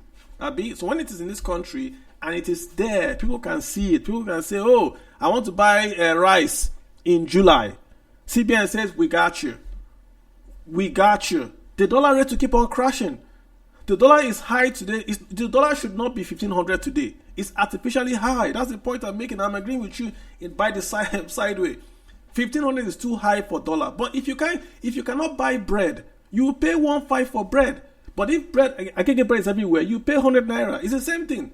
It's the scarcity that is causing this artificial price to be baked into the real demand. There's a real demand for dollars, and then there's the expectation that I will not get dollars. So in manufacturing, you do replacement pricing. Let me do replacement pricing today and bid for my dollars tomorrow today. So but let's get to that group. Let's get to Chindalo. Chindalo, hey, thanks for hanging in there. You've been here for a while. Chindalo, go ahead. We got Chindalo. Thank you. Chindalo, then Thank Big you, Bird. You're Thank welcome. You, Chindalo, Big Bird, and Jimmy. Yeah, go for it. Thank you for this great conversation. So, well, listening to you guys, you're a very young guy, currently studying in the UK. So, when I listen to your conversation, I am very. It seems there's a problem which we are killing the real sector to finance to get foreign direct investments from outside the country with these high interest rates, and also this government spending. Every inflation is simply unproductive government spending. Simply unproductive government spending. And one thing I always have an issue is that it always seems that the government is isolated from the people in Nigeria. Like, people in Nigeria, like, the government exists because of the natural resources we have. The government can float in another realm. That is, if the people are not productive, they can still survive. That is not how it is. Like, normally, like in Singapore, they didn't have any natural resources. They have to depend on the productivity of the people for them to survive, for the government to exist. And the thing is that I always say to people that the government exists independently of the people. It is like, I always say, I give an example of the government like a mafia. The mafia exists without the people the people they collect rent from existing. So if you can find a way to connect the survival of the government with the productivity of the people, that is the only way the government is going to really walk forward. And also, there's something about something about spending. Oh, I've lost my chain of thought. Sorry. I hear you. Your first point is fantastic. Where you talk about, yes. So we're not bashing the government. What the CBN is doing is actually what they are supposed to do. The CBN's job is not to follow the federal government, right? So if the CBN sees excess liquidity, they have to raise interest rates. Inflation is the devil.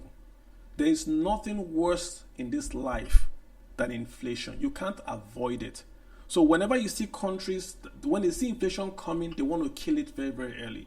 The reason why I'm saying we should try to do something else is because in this instance in Nigeria, we're not able to kill inflation by just monetary means. It has other means. In America, they can kill inflation with monetary means because their economy is a bit more linked.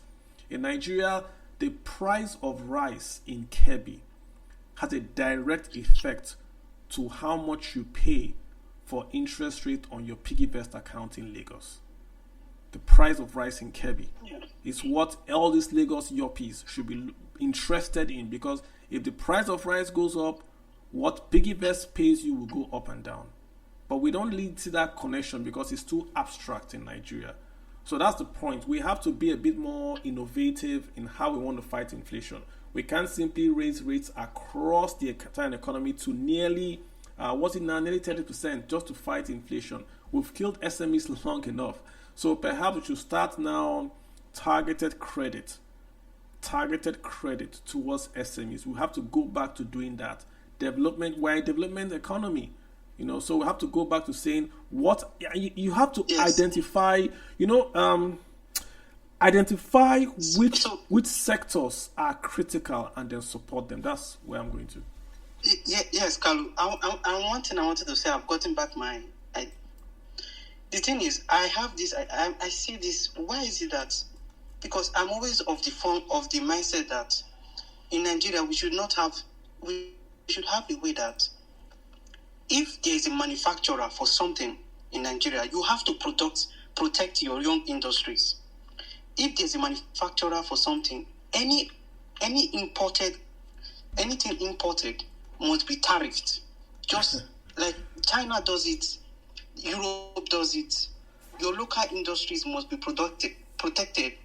But it's just like because there is no way we can compete with China on the level of efficiency of our production of goods. Yeah, China produces goods so efficiently. I hear you, Bobby, and at lower cost to under. I hear you, Bobby. So we have to protect long. I hear you, but be very, very careful with that. If you Google I can't pronounce the word exactly. It's called Calico, CALIC, Calico Act. When in the past, Britain controlled the textile trade in the whole world. Britain controlled it. Britain produced all the clothes that people wore in the entire world. They had the weave, the spinning weave was in Britain and all that. Yeah. So then after a while, India started to now do textiles, and because Indian labor was very, very cheap, they were taking market share away from Britain. And remember, this was when India was in the colony of UK. So what did the English people do? They put a tax on the textiles that came from India to the UK, made it so expensive that Indians could not export things. That's what you're talking about, protection. But look at what the UK guys did it to, not just to protect their guys, but to allow mechanization to come in and to fight the Indians, right? And even with the mechanization, they found out that they could not still compete with the Indian manufacturing output. So according to what we call, to Shapiro's law of competitive returns, they removed the tariffs and said, let us enjoy the cheap textiles from India, but we'll get them through something else. So why I'm making this point is that protection is good. There is nothing like free trade in the world. There is no nation on earth that does not impose a tariff. But be careful that you don't use tariffs to subsidize inefficient local industries. If we have a tariff today, Nitel will still be the one giving you GSM, not a South African company. To be Nitel. And then we'll say, oh, it's Nigerian. So we've got to say, where do we excel at? Where do we excel in maybe some industries? Then we focus on that. And if the importing guys are going to be cheaper than the local guys, allow them come in. But you protect what is still growing that has a chance to compete. When I was growing up, I'm not verified this story, but when I was growing up in Nigeria, the popular music in Nigeria back then was Makossa. Makossa was very, very popular in Nigeria. Awilo was a superstar. We didn't have any Afrobeat or just Fela. There was no Burna Boy. There was Makossa and English music. When I was in university, we played American music and Makossa. I heard that Makossa was very, very popular because the guys in Zaire, Mobutu Sese Seko, just banned English music and allowed only Makossa. So Makossa had time in Zaire to develop and become this ingrained music source. So the same thing, you have to do a tariff to protect growth. It's not forever. You have to say, we'll tariff you, allow the Nigerian companies to grow, but it can't be forever. You can't say forever and ever and ever, no competition, because then they will become lazy and they won't reduce their prices because they have a protection. But great point. I agree with your point here. Yeah. Let me get thanks. Let me get Big Bird. Thanks. Big Bird, you're very welcome, sir. Thank you. Big Bird, you've got the floor. Okay, good evening. Can you hear me? Yes, but you have an echo. Okay, sorry. I'm actually outside. Okay, I would love to appreciate what we have been discussing here. It's been amazing and I've been learning a lot. So I want to comment on this angle. Nigeria, of course, yes, have a spending problem. I remember earlier this week when we saw the news about having a 31 extra states in Nigeria. And I was speaking to a colleague of mine, and I said, what do you think about the impact of 31 more states in Nigeria? And they said, it's going to be good, more employment, more people in government. Oh my God. And I said, don't you think it's going to bring more spending? They said, no, it's going to bring about development. And I said, okay, look at the 36 states we have now and ask yourself, how many of these 36 states are productive and are viable economically? See, the problem Nigeria have is that a lot of these states are not coming out economically. They are not producing. I mean, if we want to look at the 6 geopolitical zones and they were coming into, let's say, the southwest and all of that, we say that Lagos is one of the states, Lagos Ogun is one of the states that are producing and are making money and are viable economically. We look at the southeast, and then all these geopolitical zones, we can actually point out the states that are viable economically. What happens to the rest? When all the 36 states are not making enough money for the nation, why do you want to create more 31 states?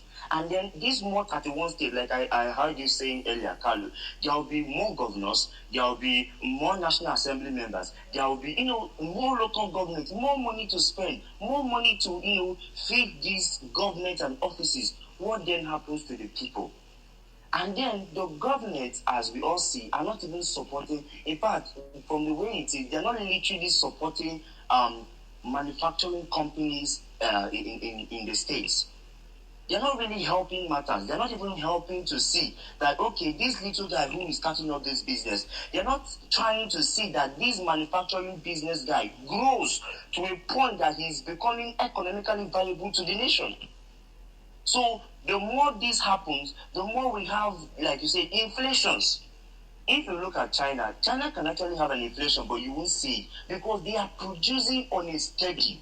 They are producing and they are doing more of exportation. That is one of the things Peter B said when he was coming and said, we are more of consumers than producers. We're not producing.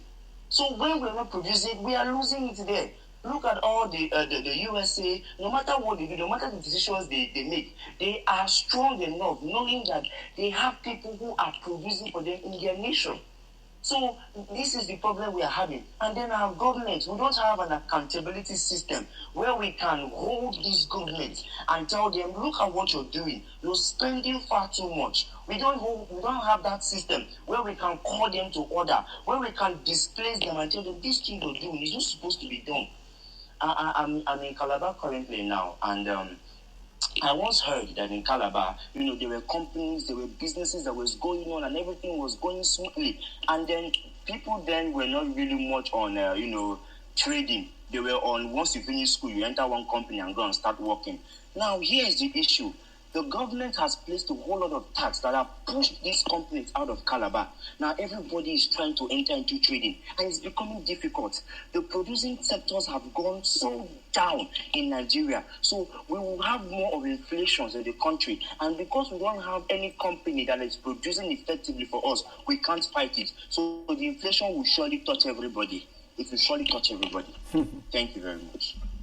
Interesting take. Yeah, interesting take. Your echo. You're in the mood. All right. Thanks, guys. Appreciate the conversation. Let's get Ebo. Let me get that name right.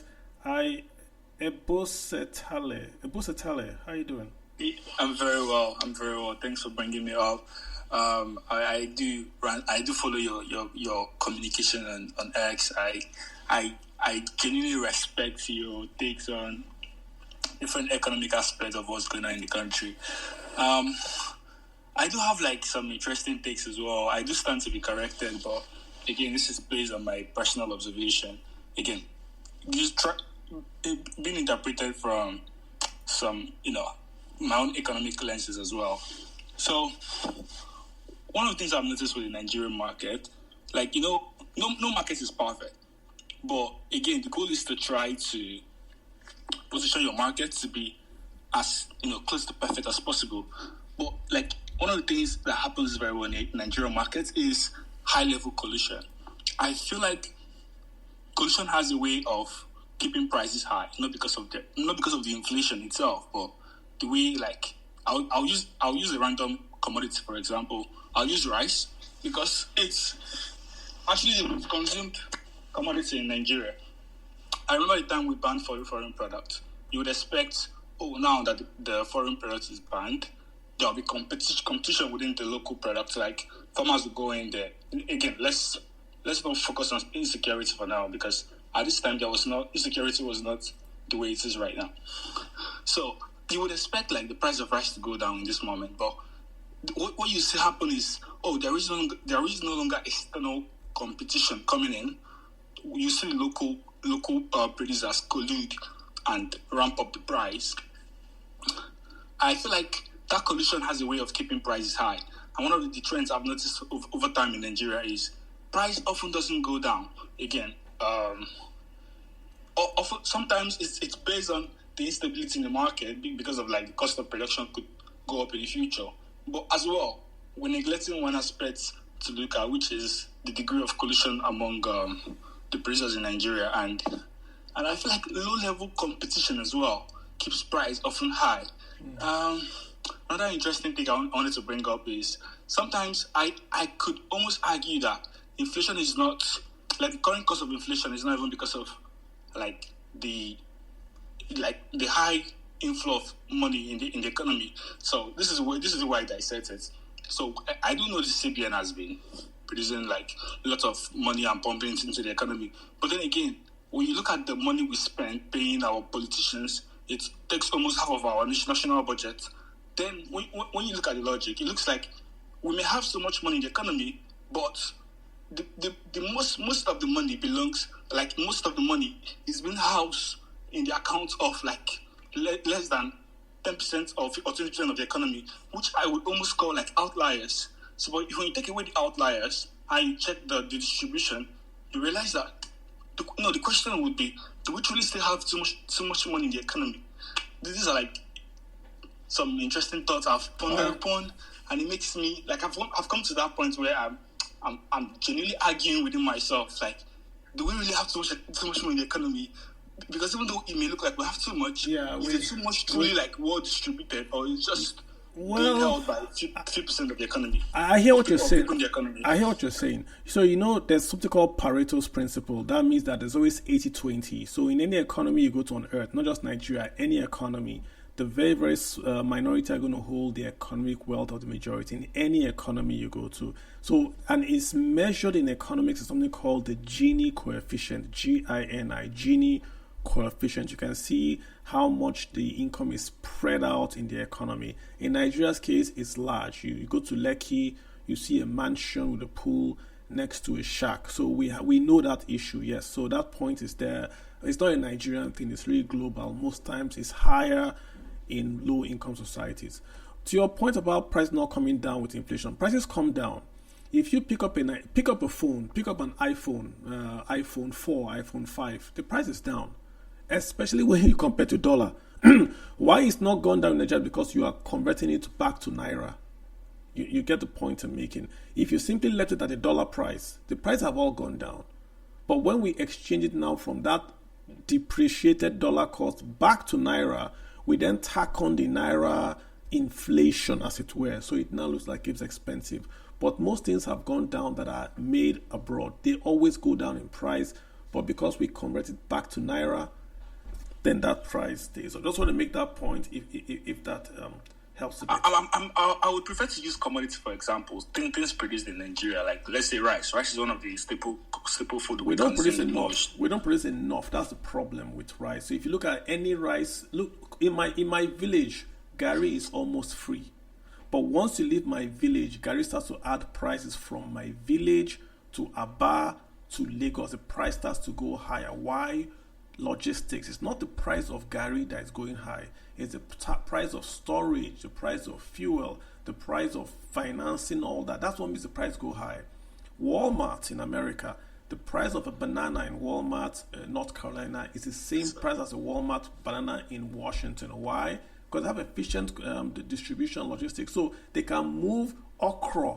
Okra in Nigeria, the price is going up and down, up and down. But okra in America, imported from Nigeria, the price is stable because they can buy it in bulk, keep it, distribute it, and it doesn't add a marginal price because they have efficient distribution networks. So if you go to Kebbi, rice is free. If you go to the north, meat is free. If you go to Borno, fish is free. But once you try to export that commodity, beans from Kebbi is free. But bring that beans from Kebbi, go to Jos, Irish potato is free. But bring that Irish potato from Jos to Lagos, you have to add transportation, security, particulars, all that. So it's not the commodity itself not the problem. It's just the inefficiency in the local economy in Nigeria. That's what you're seeing as the price going up. Does that make sense? No, that's fair. Yeah. So, like in the end, in order to we got to move on. In order to move forward, we find ourselves still tied back to the government to make not really the right policies. Good. Yes, I agree with you on that. The government has got to get out of the way, make the policy, then get out of the way. Nigerians are naturally entrepreneurial. In many societies, the people are not entrepreneurial. In Nigeria, people are entrepreneurial, while like Singaporeans or like the Chinese. So make the laws, get out of the way, then police what's going on, and then the people will take over. Nollywood was not created by any government. Nollywood. Even the IT boys, the fintech boys, were not created by any government. None. They've created fintech, created Nollywood, Newe Automotive wasn't created by the government. So anything that is growing really in tangent with population, the government is not involved. They come after and want to tax it. But it's so Nigerians just need a government that says, listen, we're going to support you, not tax you. And then you'll just see explosive growth. That's just what we need. Okay, thanks, man. That's fair. Thank you. You're welcome. Makun Ali Oluwafuyi. How you doing, sir? Yeah. Good evening, everyone. Good evening, sir. Yeah. So I think I've listened to most, and I think Olumide has actually given the most balanced submission on this. So first, we need to contextualize the kind of inflation that we are experiencing in Nigeria. It's a cost-push inflation. And because of that, we need to also understand what is actually increasing cost of production. Our inflation basket, 50% of our inflation basket is food and beverages. So what is driving the inflation of food prices? Insecurity. The government is already tackling that. We have high energy costs, high fuel costs, transport, because of the subsidy removal. Like Carlo also said, we have logistics problem, in terms of supply chain. So now, for me, we need to look at the direction of the government and not look at the pains that we are going through because of the reforms. It is not a switch that you put off and on, and when you switch it on, all our problems go away. No. And these are problems that have been there for close to 60 years. So for me, the direction of the government is well known now. And what investors need, be it local or foreign, is predictability. So if investors are able to predict outcomes, then they will be more confident in investing. And I think that is the position of this government. Someone talked about ways and means now, 20 trillion to fund infrastructural projects and all. Now, this might sound good to the ears. However, this is almost extremely impossible. When you talk of infrastructure, you're talking of hard infrastructure. Your steel is being imported. Your cement, the prices are high already. So when you print more money for infrastructure, you are indirectly also increasing inflation. So for me, when we also talk of productivity, we also need to understand that the government can only create an enabling environment for production in terms of their policy directions and all. However, ultimately, it is the entrepreneurs. I disagree that we have a lot of entrepreneurial Nigerians. I disagree totally. We have a lot of self-employed people. who just want to do things at the micro level and move. However, when you're talking of entrepreneurs, you need significant players that will take significant risk. And that risk, Nigerians have a very, very low risk appetite.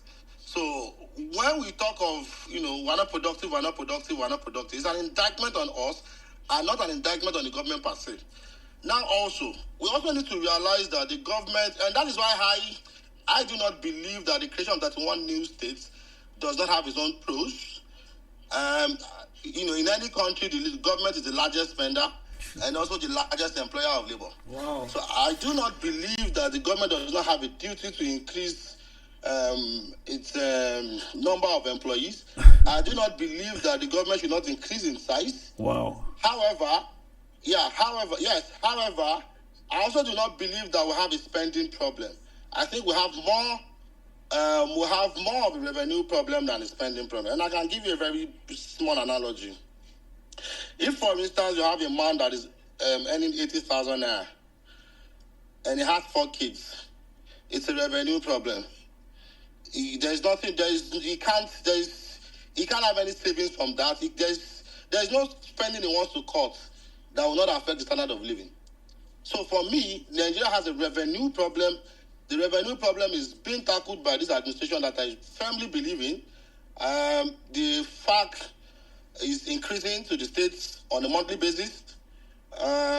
We're able to reduce our debt to revenue ratio from about 98% to about 64% now. So for me, the direction the government is taking is quite interesting. The economic outlook for 2025 is extremely positive. We must also remain optimistic. However, I believe that it is slow a bit. I believe that it could be done faster, but I believe that 2025 is also going to be a very great year for people who are going to look at the opportunities rather than having a feeling of an on and off switch where, if you just put it on, all of our problems go away. I yield the mic at this point. Thank you. Yeah, you said a lot there to unpack.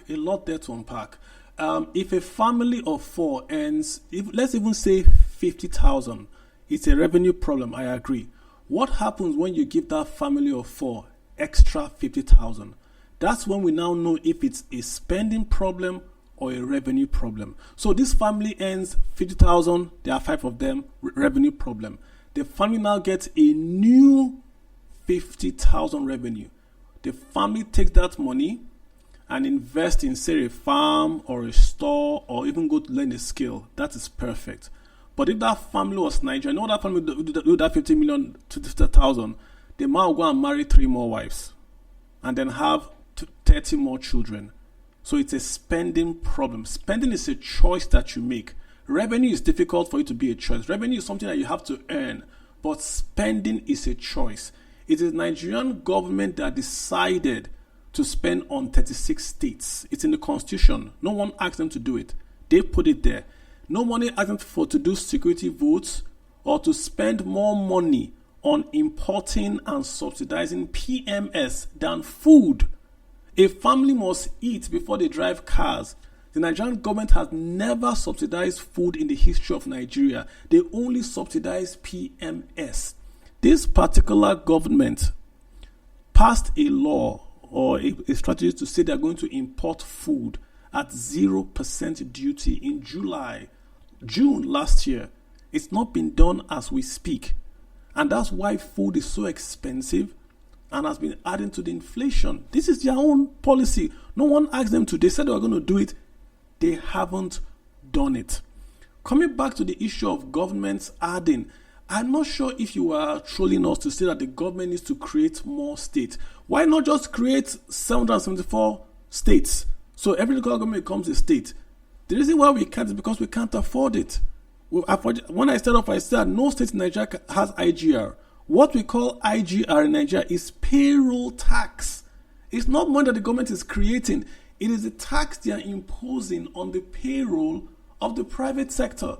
So if the private sector starts paying payroll, IGR will crash.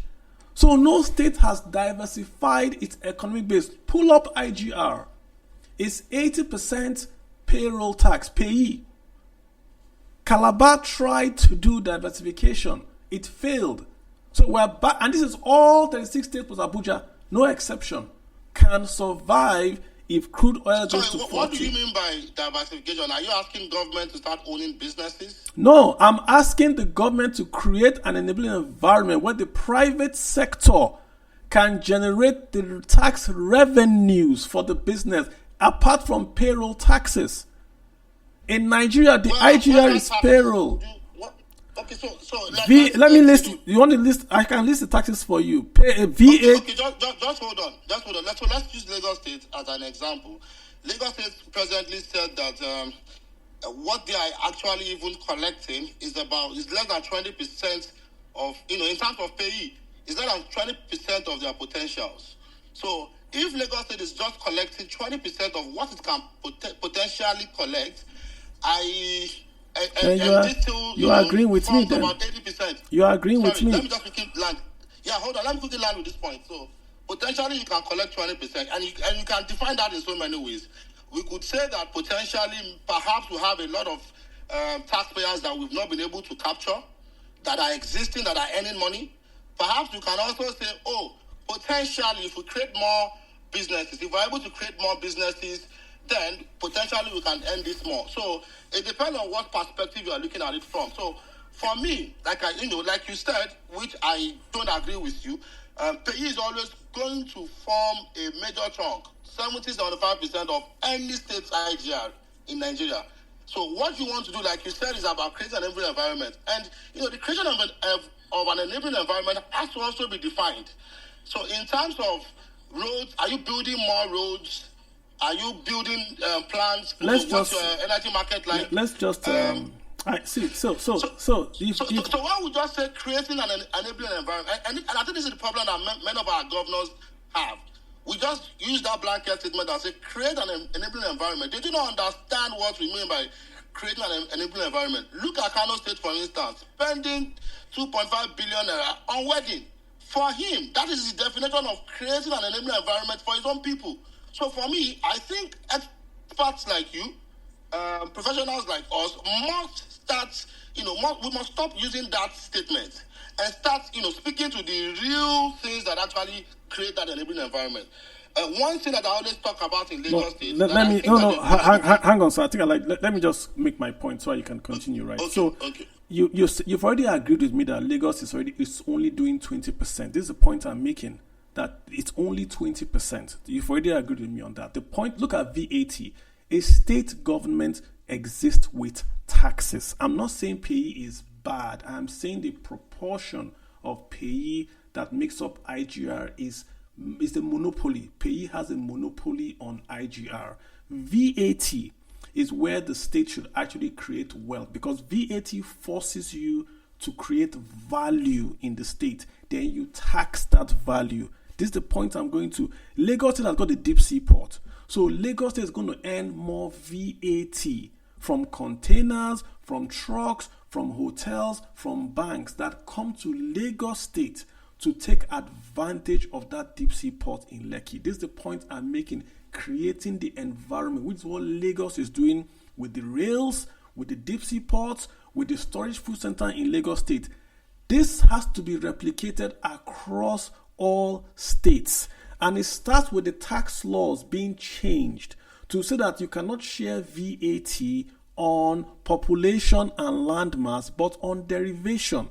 That's where I'm going to when I say enabling environment. No state today, including Lagos, can survive if crude oil goes to $15 a barrel, because the proportion that Lagos is making money from is payee on companies that are surviving on the same crude oil. We are not attacking.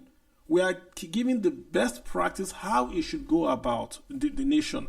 We can't have an economy that is supposedly the largest economy in West Africa and was once the largest economy in Africa, depending 100%, or let me clarify, 90% on crude oil. That's not an economy. You can't have an economy that way. So it's not to go back and forth. I don't want to praise I'm just saying every government has got to the laws have to change top level, that the bottom level create productivity enhancing features, build roads, build storage, build power. Tinubu was bringing Enron to Lagos when he was the governor. What about today? Why isn't Enron back in Lagos? Yeah, Carlo, I totally agree with all the things you said.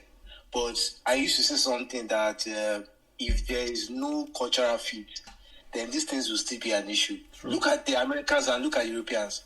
Carlo, an average American is an entrepreneur. Look at almost everything you find in America. You can definitely almost find it. I disagree with him. I disagree with him when he said Nigerians are not entrepreneurial. The most entrepreneurial people on earth are Nigerians. Come to America.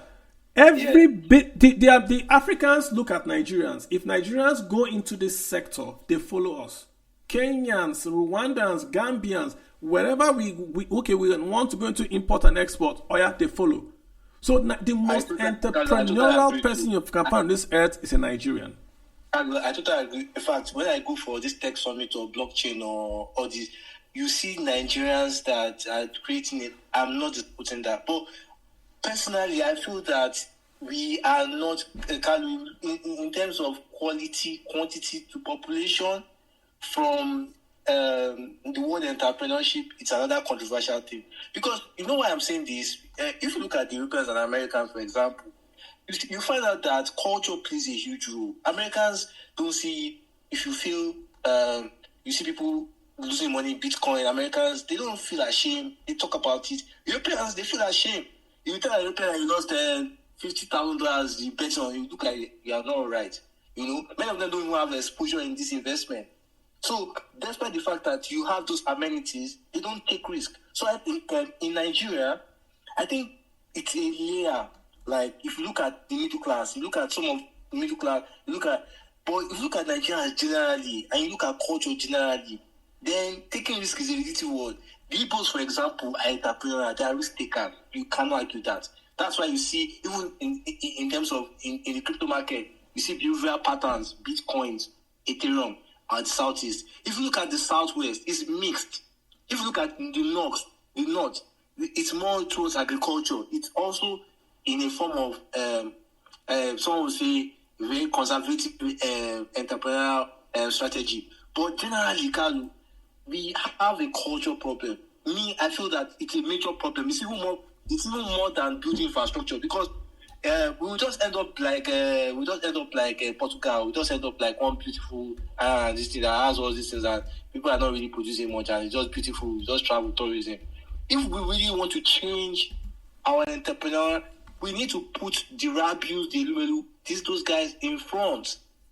I was arguing with somebody. I said, see, if President Tinubu said, okay, Tolu and Dangote should reform our civil service, trust, I can bet you with you that Ministry of Livestock is going, Ministry of Marine is going, 1/3 of the civil service will be, but they will not allow these guys to do it, because these guys can manage money. These guys understand the environment. These guys understand how to deal with criminals. These guys understand how to deal with the legal process. These guys understand how to, but we don't allow these guys to take part of the economy, and it's very painful because we cannot use textbooks to solve Nigerian problems. We need practical people that have shown results to handle these problems. And that's why I like the Americans. The Americans, whether you like it for them, whether you like it or not, successful people get rewarded. Successful people become relevant. Successful people input matter a lot. You can see what Elon Musk is doing. You can see what different billionaires are doing. We don't have it in Nigeria, Carlo. So I feel like we have to address the culture problem. Totally agree, Olivia. And again, just for the record, before we move on to Mr. Michael, to move on. Under no circumstance should any state be created in this country again. If you notice, it is only the military that created states. And they did a horrible job of it. Not just the states, the capitals. The capital of Asaba was put there because someone's wife was from there. Many states were created because the military guy was going to retire to that place and they wanted to give him a state. Many local governments in Nigeria were created because one army guy wanted to have a local government area in where his village is. No rhyme, no reason. To come and say you want more state creation. With which money now? With which Lagos has already complained that the money they get from VAT is being shared. You want to create 31 new states. It's the same Lagos that they will take the money from and distribute to other states. Are you aware of that? No new See, we should be talking about merging states. Not how can you? Oh my God! I don't want to. There is no need even to go this far. How can you say that? Anybody who is thinking of having more states, knowing our economic situation and the fact that our states are not economically self-sustaining, it's madness. It's crazy. All states run a budget. All states run a deficit. All states today run a deficit. All of them. Even the good ones. When I saw 31 states, I could not believe it. They are joking. It's a joke. It's a joke. Going to be like 67 states. It's a and you know joke. the argument people say, what surprises, that's why I said that we have a cultural problem. People tell you that it brings more representation to the federal system, that the minorities. Why do we see these things from the point of tribalism or from ethnic sentiment? Like what all experts and policymakers have said, Nigeria can't even afford the present state of government. I'm even soliciting that we can merge to 15 states. Because in reality, if you look at functionality of these states, they don't do anything. Productivity, let's be honest. From FDIs to capital importation. Look there. A state in Nigeria is even like $5 million a month when they borrowed money. Many states do not make the money that a Zenith Bank branch makes. Zenith Bank branch makes more revenues than many states in Nigeria. Come on, man. You're not even part of that. Zenith Bank is far. Academic Press, one of the lowest listed. If you put them with some states, I'm telling you, even in Southwest and South, you'll be surprised. You'll be surprised. I mean, let's just. Maybe it was trolling. Maybe it was trolling us. Maybe it was just a troll. Maybe it was trolling us. No. You see, the argument you can see. Let me explain it. I see these things on timeline, and the argument. I understand why people are saying that they want more federal representation, but I think we have to look at the fact that it doesn't have to be true state representation. The state itself are liabilities. The state itself is isolating the system. The state itself is dividing us. I remember Bendel State because if you look back at when we were young and things like that. When Nigeria had fewer states, Bendel State is more effective than Delta and yes. It's not. It didn't solve the issue. Southeast developed better with Imo and Anambra. End of story.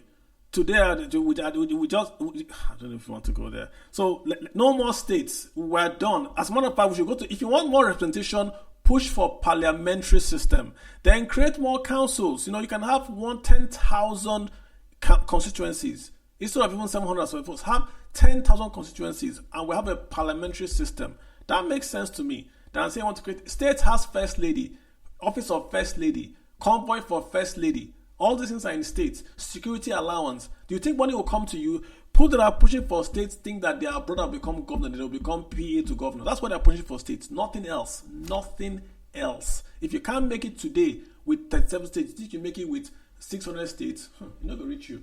Michael, what's in your mind? Michael, hand this up. Thank you, Mr. Kalu. Thank you so much for the education so far online. I'm going to make 3 points. So firstly, I remember, I think a space you did about 2 years ago, I remember you gave an analogy on where, the government can create a system where instead of these private companies paying taxes directly, they use the tax to create infrastructure for that state to ensure, things go smoothly for that state. So, for example, that tax system, the government gives them I don't know if it's a tax credit, that's the word used, where they use that they build roads for the states, they build a good railway for the states, while over time, the money that they also be paying for taxes, the government takes the revenue being generated from the railway goes for that taxes. So that's just one. So I think that system can work. I'm saying Nigerians are not entrepreneurs. I think it's one of the worst statements ever. Because, for example, me, I'm a young man. I'm below 25 years, and there are some things that I'm even doing right now, even with the poor network, one of the worst networks in the world, with no electricity, nothing. We're still striving to make things better. The reason most Nigerians are even going to fraud these days is because they see that it's the easy way. Because many of them have tried businesses but the economic situation is not empowering them. It's not making their business work. The average Igbo boy today, for example, wants to do business. The average Nigerian Delta boy wants to do business. The problem is there is no support from anywhere. There's no support from the government to fund that their dream. I'm not talking about monetary now. I'm talking about providing the basic infrastructure. If we have 24 hours electricity today, we have certain things. Even we just have 30% of the youth, they turn better and become productive, the economy is going to boom. And talking about Nigeria, I like to take risk and all that. You don't need to take very high risk to have a productive economy. But for example, if you have basic people going into farming, they can easily distribute their goods to several places in the world. They don't need to take big risk of, I think it's even VCs, venture capitals and all that, they already have so much money that we're talking about risk for, not the average Nigerian who wants to start a farm. The average Nigerian wants to start a farm is not seeing that as a risky business. If he has a good way of transporting his goods across the country, I don't see any risk there. So that's just the point I want to make on one hand. Then secondly, I want to ask a question. I think I've been doing research on the gold standard, and I understand that in the gold standard, inflation was less predictable, right? Because of the way the situation works. For example, if gold is discovered in huge quantity in a particular place, it can, affect inflation and all that. But I don't know. During then, I think inflation was more controllable rather than this our current fiat system where the government prints money continually. I think that's one of the arguments Bitcoin proponents make. But I know that printing of money also fails, what's the word now, productivity. We saw how the US, how that boomed in the US. So I'm thinking, which is a more balanced system to have? A gold standard where inflation is, down and not very high, or this is our current fiat system where the government continues printing money and we experience currency devaluation at a very high level. I think I read a picture where somebody gave an analogy. He said, I think, it's just a lame analogy. He said, I think humans are getting stronger. In 1995, it will take two men to carry $15 worth of goods. It will take two men. So, but in 2024, even a 5-year-old can carry $100 worth of goods. So that's what I want to end. Thank you. So let me ask you the same question. So if you had a small business, do you want to run that small business with only your revenues from sales, or do you want a credit card?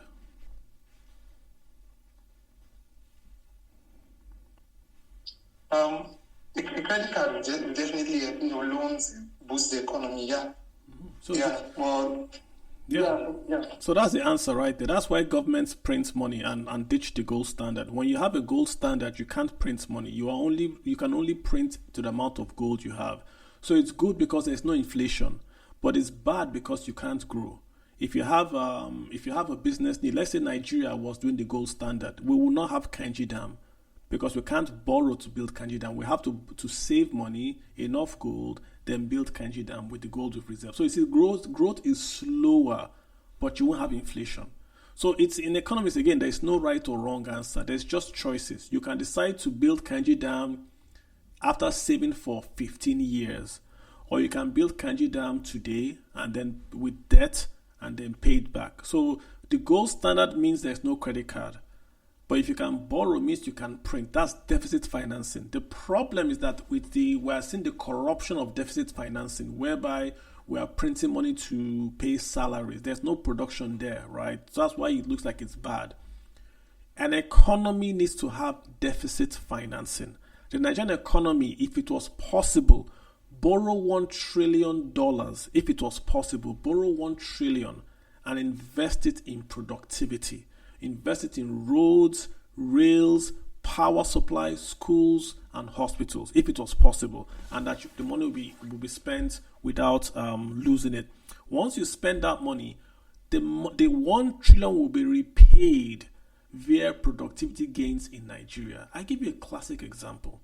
If you have a barber, the barber cuts maybe 10 people's 10 hair, whatever, a day. So it makes maybe 10,000 naira. But from that 10,000 naira, he has to pay 5,000 naira just to buy generator, fuel for generator. Then he has to pay another 2,000 6,000 naira just to go back and forth from work. So already he has already spent 7,000. He hasn't eaten. He hasn't paid his salary. 7,000 has gone from what the government would have provided him. Fast forward, if you had spent that $1 trillion in providing power supply, he'll just pay his power bill. His power bill could be like $500 because it's a lower cost when he's on public power. Same thing with transportation. He'll go on the subway and get to his place of work. So he's spending 1,000 instead of 7,000. What do you think he does with the remaining 6,000? He's going to spend it. And the economy grows on consumption. So he spends, he invests. It is that spend and investing that the government is taxing to get back its 1 trillion. So you see how the economy was called the circular economy. The problem with Nigeria is that if you give Nigeria one, not even borrow, if you dash Nigeria, if God comes down and says, hey, Mr. Tinubu, I've seen your good work, I support you, here is one, Angel Gabriel, give him 1 trillion. Do you know what will happen tomorrow? National Assembly will pass a bill that all senators must drive Rolls Royce and have a private jet in their local government area to do oversight. So we're going to spend $100 billion to build airports in all local government areas for National Assembly members. Then we'll now spend $200 billion to build a brand new National Assembly complex in all 37 states. You see where I'm going to with this? By the time you get to day 5, we've spent $900 billion on nothing than private jets, Rolls Royce, and advertisements to thank God for giving us $1 trillion. So the money is lost. That's why we don't like the borrowing. But every economy grows by borrowing. No economy can grow. No business today can say it can grow without borrowing. So that's my answer to you. I'm not going to tell you go and borrow, not to borrow, but I'm saying you have to choose which one you want. If you want to have this, another problem with our borrowing is that even when we invest in infrastructure, it's usually on political lines. Yeah. Like the argument has always been, see, if you really want to invest in infrastructure, connect economic lines. So, for example, we know the economic hubs in Nigeria, they are not really integrated. We know a country like Nigeria should have at least 2 to 3 functional seaports. These things are not really in play. And, these things also have an advantage. When you build on economic lines, you connect the country, unify the country, you strengthen the country's security. So these are things we also need to look at, because when we argue invest in infrastructure, someone will argue that, well, the past administration, you spent too much money on. But let's be honest, what is the value on this infrastructure? What is it bringing? You're building infrastructure that's going to a desert where you have to look at all these things. And that's why pretty much I'm so excited about Dangote's refinery, because if you look at the next gain long term, and the fact that it also triggered Rabiu to build a smaller one in Akwa Ibom, it's really going to integrate the country in the long term. I hope it does if it's properly implemented, because I'm hearing so many IPP projects in different zones that we connect to. So these are things that I really want to look at. So when people argue about investing in infrastructure, please, let's talk about investing on economic lines rather than political lines. The most beautiful airport in Nigeria is in Jigawa State. If you Google it now, guys, the most beautiful airport you see in Nigeria is in Jigawa. I've been there. It's beautiful. Just Google it online. And I love people of Jigawa, but before this airport, Jigawa had a governor. I think it was the first guy, Saminu or so. His own wahala was his own capital expenditure was he gave Jigawa the first high-speed internet in Nigeria. So before Lagos got high-speed internet, the governor of Jigawa, he wasn't living in Jigawa, he was living in Netherlands. Again, Google, the governor of Jigawa was living in the Netherlands. So, but his own capital investment was he gave Jigawa high-speed internet. Then he will come from Netherlands 2 days to when they are sharing FARC. He will share FARC. He will go back to Netherlands and Dubai. So, according to the law of infrastructure, he built infrastructure. So, what Olumide is saying is on point. Infrastructure is not just building it, but with a plan. Last week or 2 weeks ago, I saw Lagos State. We are spending 65 million to connect the ports in Lagos State. So there are going to be 4 ports. There's Tinkan, there's Apapa, there's Deep Sea, and all that. I want to connect all 4. I get it. That's fine. I'm not hitting on Lagos State. But If you leave Lagos State, if you know Lagos State properly, there's only one road leaving that Lagos. That's Ojota. If you go to Ojota, you go west and you're heading towards Tollgate. That road, Lagos to Abeokuta, or Lagos to Ibadan, has been built since 1999. It's not been completed. They will tell you it's 99, but it's not completed since 1999. So we are still building Lagos to Ibadan. 1999. That's the only road. There's a 10-lane express road. When it gets to Tollgate, it becomes 4-lane. Or is it 6-lane now? We've not completed it. When you connect all these ports, where will they pass through by road? Oh, they're going to go by rail. Oh, wow. So they're going to go by rail. Okay. So Nigeria has a standard rail from Lagos to Ibadan. Then it stops. Then we have a narrow gauge from Lagos to Kano. But most of them are not working. If you look at the map of Nigeria, we have a railway line from Warri to Itakpe. It doesn't connect any big city. It's just in the center of Nigeria. Just standard gauge line from Warri to Itakpe, nothing else. Then if you look at the map of Nigeria, we have a line that goes from Abuja to Kaduna, then it stops. You see where I'm going to with this? No connection, no integration. All we could simply do is to connect the Warri line to the port, right? Warri is a port. So connect that Warri line to the port. Then connect the Warri line to the Abuja port. So from Kaduna, it then becomes possible to send a container straight to Warri port. But we haven't done it. We are chasing Maradi, Kano to Maradi rail. That will now be connected to nowhere again. There are narrow gauge, there is standard gauge. The southeast of Nigeria that supports Maiduguri has narrow gauge. The southwest has standard gauge. Itakpe is standard gauge. So in Nigeria, we're going to have two trains, Abi. One will be narrow gauge, one will be standard gauge. You see the point I'm making? It's not organized. If you want to build infrastructure, you have to, and let's be honest, you have to forget tribe and say you want to build something that works. The gentleman asked a question here, why foods are expensive in Nigeria, commodities, because we don't have infrastructure. Kebbi and Lagos signed a deal to do lake rice. Where is it today? Where is it today? If there was a train that went from Kebbi to Lagos, Lagos has got the largest, most modern rice mill perhaps in all of Africa. Lagos, Omota rice mill. Kebbi has a huge amount of rice paddy. All that would happen, Kebbi will load rice paddy in Kebbi, Lagos will polish the rice, Lagosians will eat, the cost of food will come down. But Lagos has a rice mill with no rice farms. Kebbi has paddy, no rails. Look at the steel complexes all across Nigeria. Every zone in Nigeria has a steel complex apart from the southeast zone. The southeast zone is near Onitsha that has the research institute, meteorological research institute, and it's right next to the water. When we were building Ajaokuta, just a diversion guys, there was no Delta state when Nigeria was building Ajaokuta.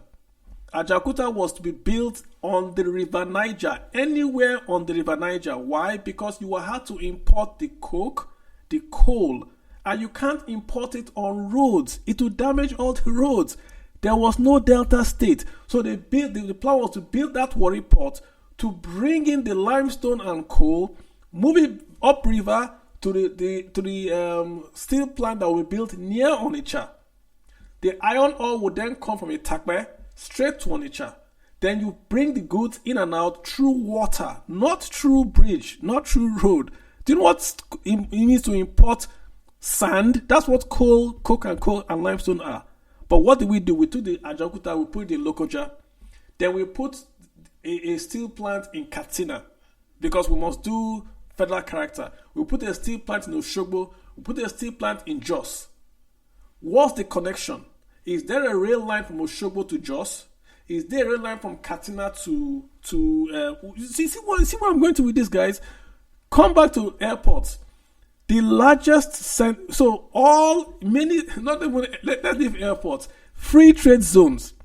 Many states in Nigeria have 3 free trade zones. Some have 2 free trade zones. The entire southeast of Nigeria has 1 free trade zone. 1. That's 1. Uno, dos. 1. Many states have 3.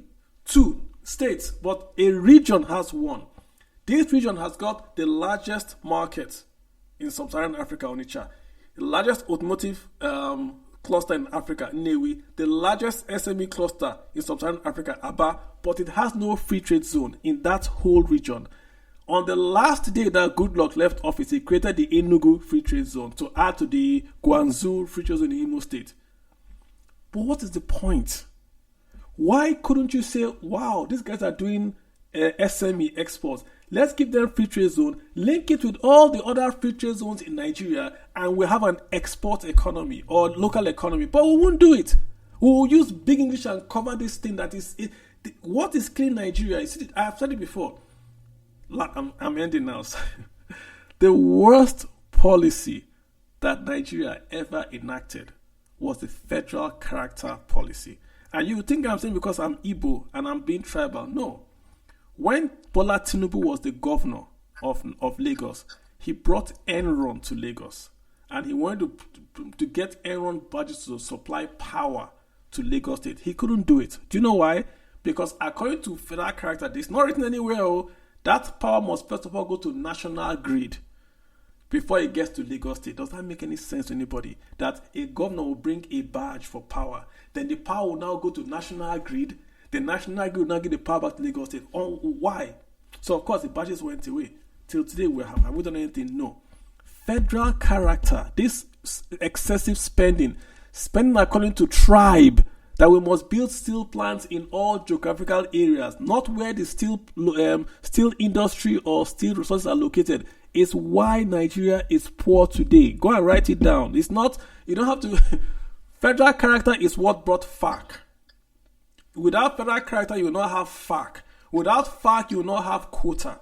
It's the same nonsense that the whole economy must grow at the same pace. So when MTN came, MTN has to set up in Lagos and all the states. So MTN did not have to do that. MTN started off with Lagos. Then they went to Abuja. Then they went all across Nigeria. Imagine if we told MTN to follow federal character. So MTN will set up in Kebbi, in Abia, before they do anything. It doesn't make any sense. So we've got to really face the issue. Spending is tied to federal character. And you've got to get rid of federal character. It's just not possible to develop without that.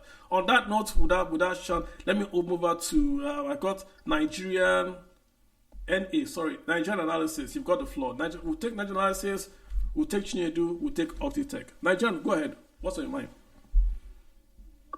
Good evening, Kalu. Good evening, Osasu, Olumide, Michael, and Chinedu, everyone here that has been contributing. I've enjoyed the conversation and it's been exhilarating. I want to come in from the point of trying to harness and synthesize all what you guys have been saying. And Kalu, your last point, the couple of points you made, that is the heart of all this problem. For me, I'm an economist, so I believe spending is not bad. But our issue in Nigeria is government spending has been for a long time, for decades, has been inefficient and unproductive. Largely inefficient and unproductive. Our government spends on things that don't drive productivity in Nigeria. And so, how do we solve this kind of problem? We need to get our politics right. Olumide was saying we have a cultural problem. Nigerians don't have that interest in investment, in finance-related activity. I'll tell you, I don't know if that is very true, but you would know that Nigeria have a passion for investing when you see the rate at which the number of persons who bid on treasury bills and government-issued bonds far exceed what the government has available to distribute. So Nigerians want to invest, but they are scared. If they are scared, they have trust issues, and that is because we are in a climate where that doesn't. How do I put it now? We are in a climate where bad actors are allowed to thrive, where bad actors can subvert the law. We are in a climate where the rule of law takes the back seat in our collective life. For us to get it right, we have to get our politics right. That is my point. It is when we get our politics right that we will have development that cuts across all of Nigeria. For example, you guys have been making points and you are largely referring to Lagos as if Lagos is the only state in Nigeria.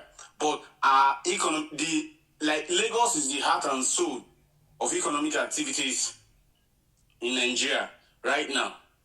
If not for the banditry and the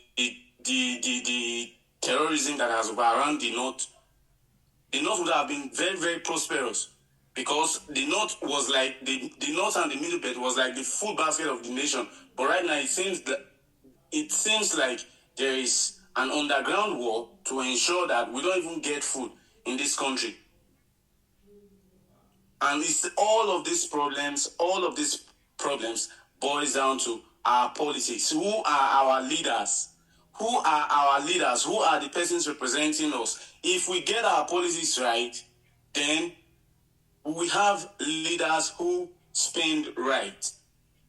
If you are supposed to spend on roads, if you are supposed to spend on dams, if you are supposed to spend on electricity, if you are supposed to spend on our local refinery, our state-owned refinery, so that they are producing, if you are supposed to spend in Ajaokuta steel mill and get it working within 2-3 years, if you have the right leadership, if you have the right politicians in Nigeria, they will do it. Again, you find that during elections, when it comes to voting, we take it like a joke. It is during on election day, that is when some people want to organize football matches in the streets. And then when bad actors manage to grab power, we spend the next 4 years crying our eyes out. Look at our voter turnout during election, just 27%. America conducted election recently. They had a turnout of 67 or 66%. Our politics in Nigeria is very wrong, and it is at the foundation of all our problems. So please, what I just want to end, I want to plead with you all, whatever platform you have, whatever means you have to communicate to Nigerians, please always send the message across to them that they should go and vote. Voting should be, if you tell them it is a civic responsibility, it will look like another joke. Tell them it is mandatory. Yeah. So they should go and vote. Maybe if more people go and vote, we'll manage to get our politics right, manage to get the right leaders in place who would effect the change, the positive change that we need. On that note, I will yield the mic for someone else. Thank you, guys. Thank you, Nigerian Nigerian analysis. Yeah, thank you so much. Before I go to Oxley, I think the context is that despite our political problems, economic problems, there's still light at the end of the tunnel. Because, one of the things I like about financial markets is that you have to have optimism for you to be successful. You have to be positive. And when I say you have to be positive, you have to look at the positive side of things. It's a tough economy. Food inflation, is so high.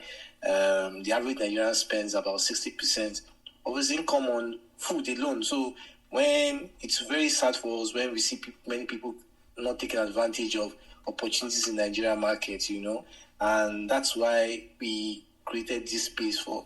And Carl has been doing so much on trying to preach financial literacy, because whether you like it or not, the most important thing is how to be relevant. While we can be throwing tantrums, arguing, debating, it's how it makes an impact in our life that matters most. And I often say that, see, guys, yes, while we're discussing our problems, a lot of people are doing things quietly and making a bet. Because, you see, if you look at the last 2-3 years, people that still bet on Nigeria, despite the tough economy, are big winners. If you look at the Nigerian richest men, they are richer with the hard naira devaluation. And I've always argued with people. I said, see, let's do the math. Why is Elimelu richer? Why is Dangote still richer? Why even in value terms, dollar value terms, if you look at their the rise for growth, the probability for growth is still high because they found a way of passing costs to the consumer. I think we really need to channel our discussion on how to improve ourselves, because we don't need to confront ourselves, and that's why I try to stay away from tribal discussions. I try to stay away from political discussions, because naturally, for us to work, we really need to have accept ourselves that we have differences, but we believe in one Nigeria, and as long as Nigeria is one, we have to make it work. And that's why I say, guys, bet on people that are making things happen.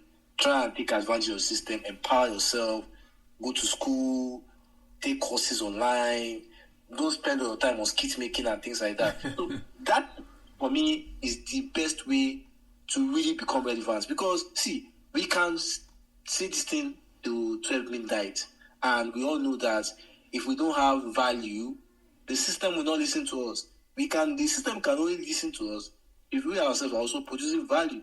So, on that note, I'll go to Oxley. All right. Thank you, thank you, Carlo, for this opportunity. So I will agree with some of the things Carlo have said. But before I dive into that, going with your last comment, yes, it's not good to bring politics or ethnic issues in finance, but we have to also, at some point, call a spade, because if we are not able to speak out on some of all the issues there, we may not be able to get it right. Now, I want to speak on what Carlos said on the area of the distribution of free trade zone, our ports. The country, the country, Nigeria, shot itself, or is shooting itself in the foot with the way it has distributed some of the national assets or infrastructure in the country, right? In Lagos, we have the Apapa complex, port complex, which is the main port. We have Tinkan. We have Maitu port. We have now free trade zone, the Lekki free trade zone, in one state, right? Now, we have One port in Port Harcourt, we have Warri port, we have Calabar port, we have Onitsha, Onitsha port, a small port in Onitsha. Now, the question you ask yourself, you can come here and say that, One port has been working for a while, it has been there all along. Why are people not using the port? Now, I don't know about recently. Before, if you are in the US or you're anywhere around the world, and you engage a shipping company, to run your container, or if you are doing a car on road, open shipment, can your shipping company, if you have used some shipping company portal before, once you you navigate to Nigeria, the only port you will see in the drop-down list is Tinkan and Apapa port. You can't go to you can't do anything. I don't know about recently, but when I used to do shipping into Nigeria, you can't go to any shipping company or working with any shipping company portal, and you select Nigeria as a destination, and you will see One, you will see Calabar, you will see Warri. You will not see them. It is only these two that you can see. So why is that the case? Why can't I stay in the US, in maybe Galveston, in Texas, and select my destination port to be One or Calabar if they are actually working? Because arguments have been made, it is you people that are not using the port. It's Nigerians that are not using why the people that are in the southeast, why can't they go and put their container in Calabar or in Warri? Is anybody stopping them? I recall during the week when Carlo was tweeting about some of these things. Those were some of the comments that were coming out in this comment section. Is anybody stopping you from using Warri port or One port or Calabar port? But sit in China or Korea and want to ship in those ports and see whether those ports are even available for you to even select. What normally happens is almost all the ships come to Apapa Tinkan.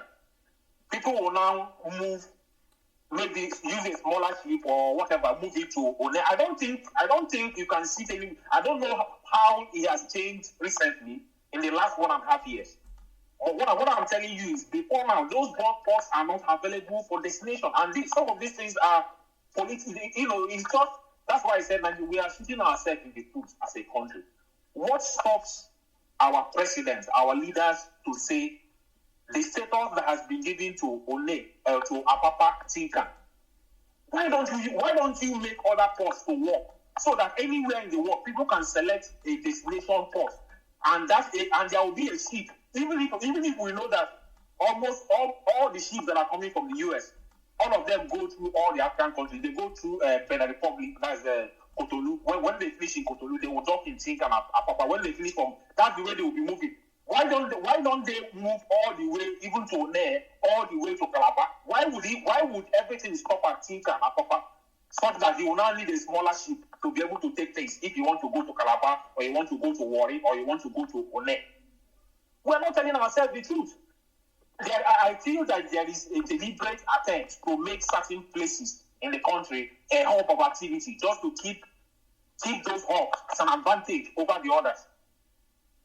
It is research has shown. We have even seen it. I think in statistics or whatever. Okay. That's 62% of all the shipment containers that are coming into Nigeria end up in the southeast and south. So every businessman that uses Lagos as a port, their goods, their container doesn't end up in Lagos. It's always moved on the road to somewhere else. Yeah, I think the point is, but let's tie this back into the spending we're talking about. I think Calabar Port, Warri Port, Calabar just wants dredging. I think that's the issue with Calabar Port, dredging, because it's in a stilt area. It needs consistent dredging, which we can afford. The one in Warri, they've dredged it, but the guy I read his paper, the notice I read said they still don't have these big ships. Why you don't see those ships coming to those other ports is very, very simple. Ships move by volume, right? It doesn't make any sense to go to One if there's no volume. So the volume goes to the Tinkan and Apapa, which are the largest ports for transshipment in West Africa. You drop it off in Lagos, Benin Republic will come and carry it. So Nigeria would favor us more to build this massive port. Cameroon is building one from China. Togo is building one from China. Massive ports near us, and they are targeting Nigeria. That's what they are doing. So Nigeria might stick to say, well, we're going to focus only in Lagos. But West Africa is building ports just on our borders to target the folks that we're ignoring. Let me put it as simple as I can. If Nigeria does not capture the trade that's going to go to the southeast, even to the northeast of the country, they will come through Cameroon. The port in Cameroon is there for Nigerians. They will put it in Cameroon and drive it into Nigeria, and Nigeria will lose the revenue. Same for the ones that are happening in Niger and all that. So Niger has built a refinery, they bypass Nigeria. So let's not cut off our nose to spite our face and lose out in the end. Nigeria is only powerful when we are together. That's the truth. If we start to segment, and like look this at the very beginning, if we start to segment everything to say that we're going to put a road in this area, nothing's going to happen. We'll do so many roads, nothing will get done. We are doing Lagos to Calabar. We are doing Sokoto to Lagos hypersonic express road. It's not going to get done because you're overstretching yourself. You have no money for that. There's no money for that. We have an existing east-west road that has not been completed. Focus on completing this road so that the food costs come down. That's the spending again we're talking about. You might even spend the money legally, but you are misspending by spending on what's not going to be productive. That's on that point of view. Chinedu, you've got the floor. Oxley, thank you so much for that. Chinedu, please go ahead. Okay, Carlo, thank you very much. Well, what I want to say is this. When we talk about the state government, in one of your previous spaces, I could remember Olumide was hammering. Why is the government of Rivers State not doing anything about the One Port, Calabar? What are they doing and all that? You see, the problem in Nigeria most times I look at it that the people we've had as leaders, we are electing fools, people who cannot think straight. Come on, let's keep language. Yeah. Okay, no problem. But because this is the problem, we keep on praising Lagos state government for what is going on in Lagos. That's not how it works. Imagine if the Cross River state government decides to invest in Calabar Port. You know what Calabar Port will do is to service south and the southeast. The government will be targeting Onitsha because of the amount of goods that are coming into Onitsha. They want to take it over from Lagos. But do you know what the problem will be? The East-West Road, which is the federal government road, is in a terrible state. Big trucks cannot fly that road. So you see that at the end of the day, if the Cross River state government invests huge amounts of money in that port, they will not be able to recoup it because the Onitsha and other part of Southeast, which is the target, is not accessible. So most times we blame state governors. Do you know that in Kebbi State, they produce large amount of tomatoes and rice?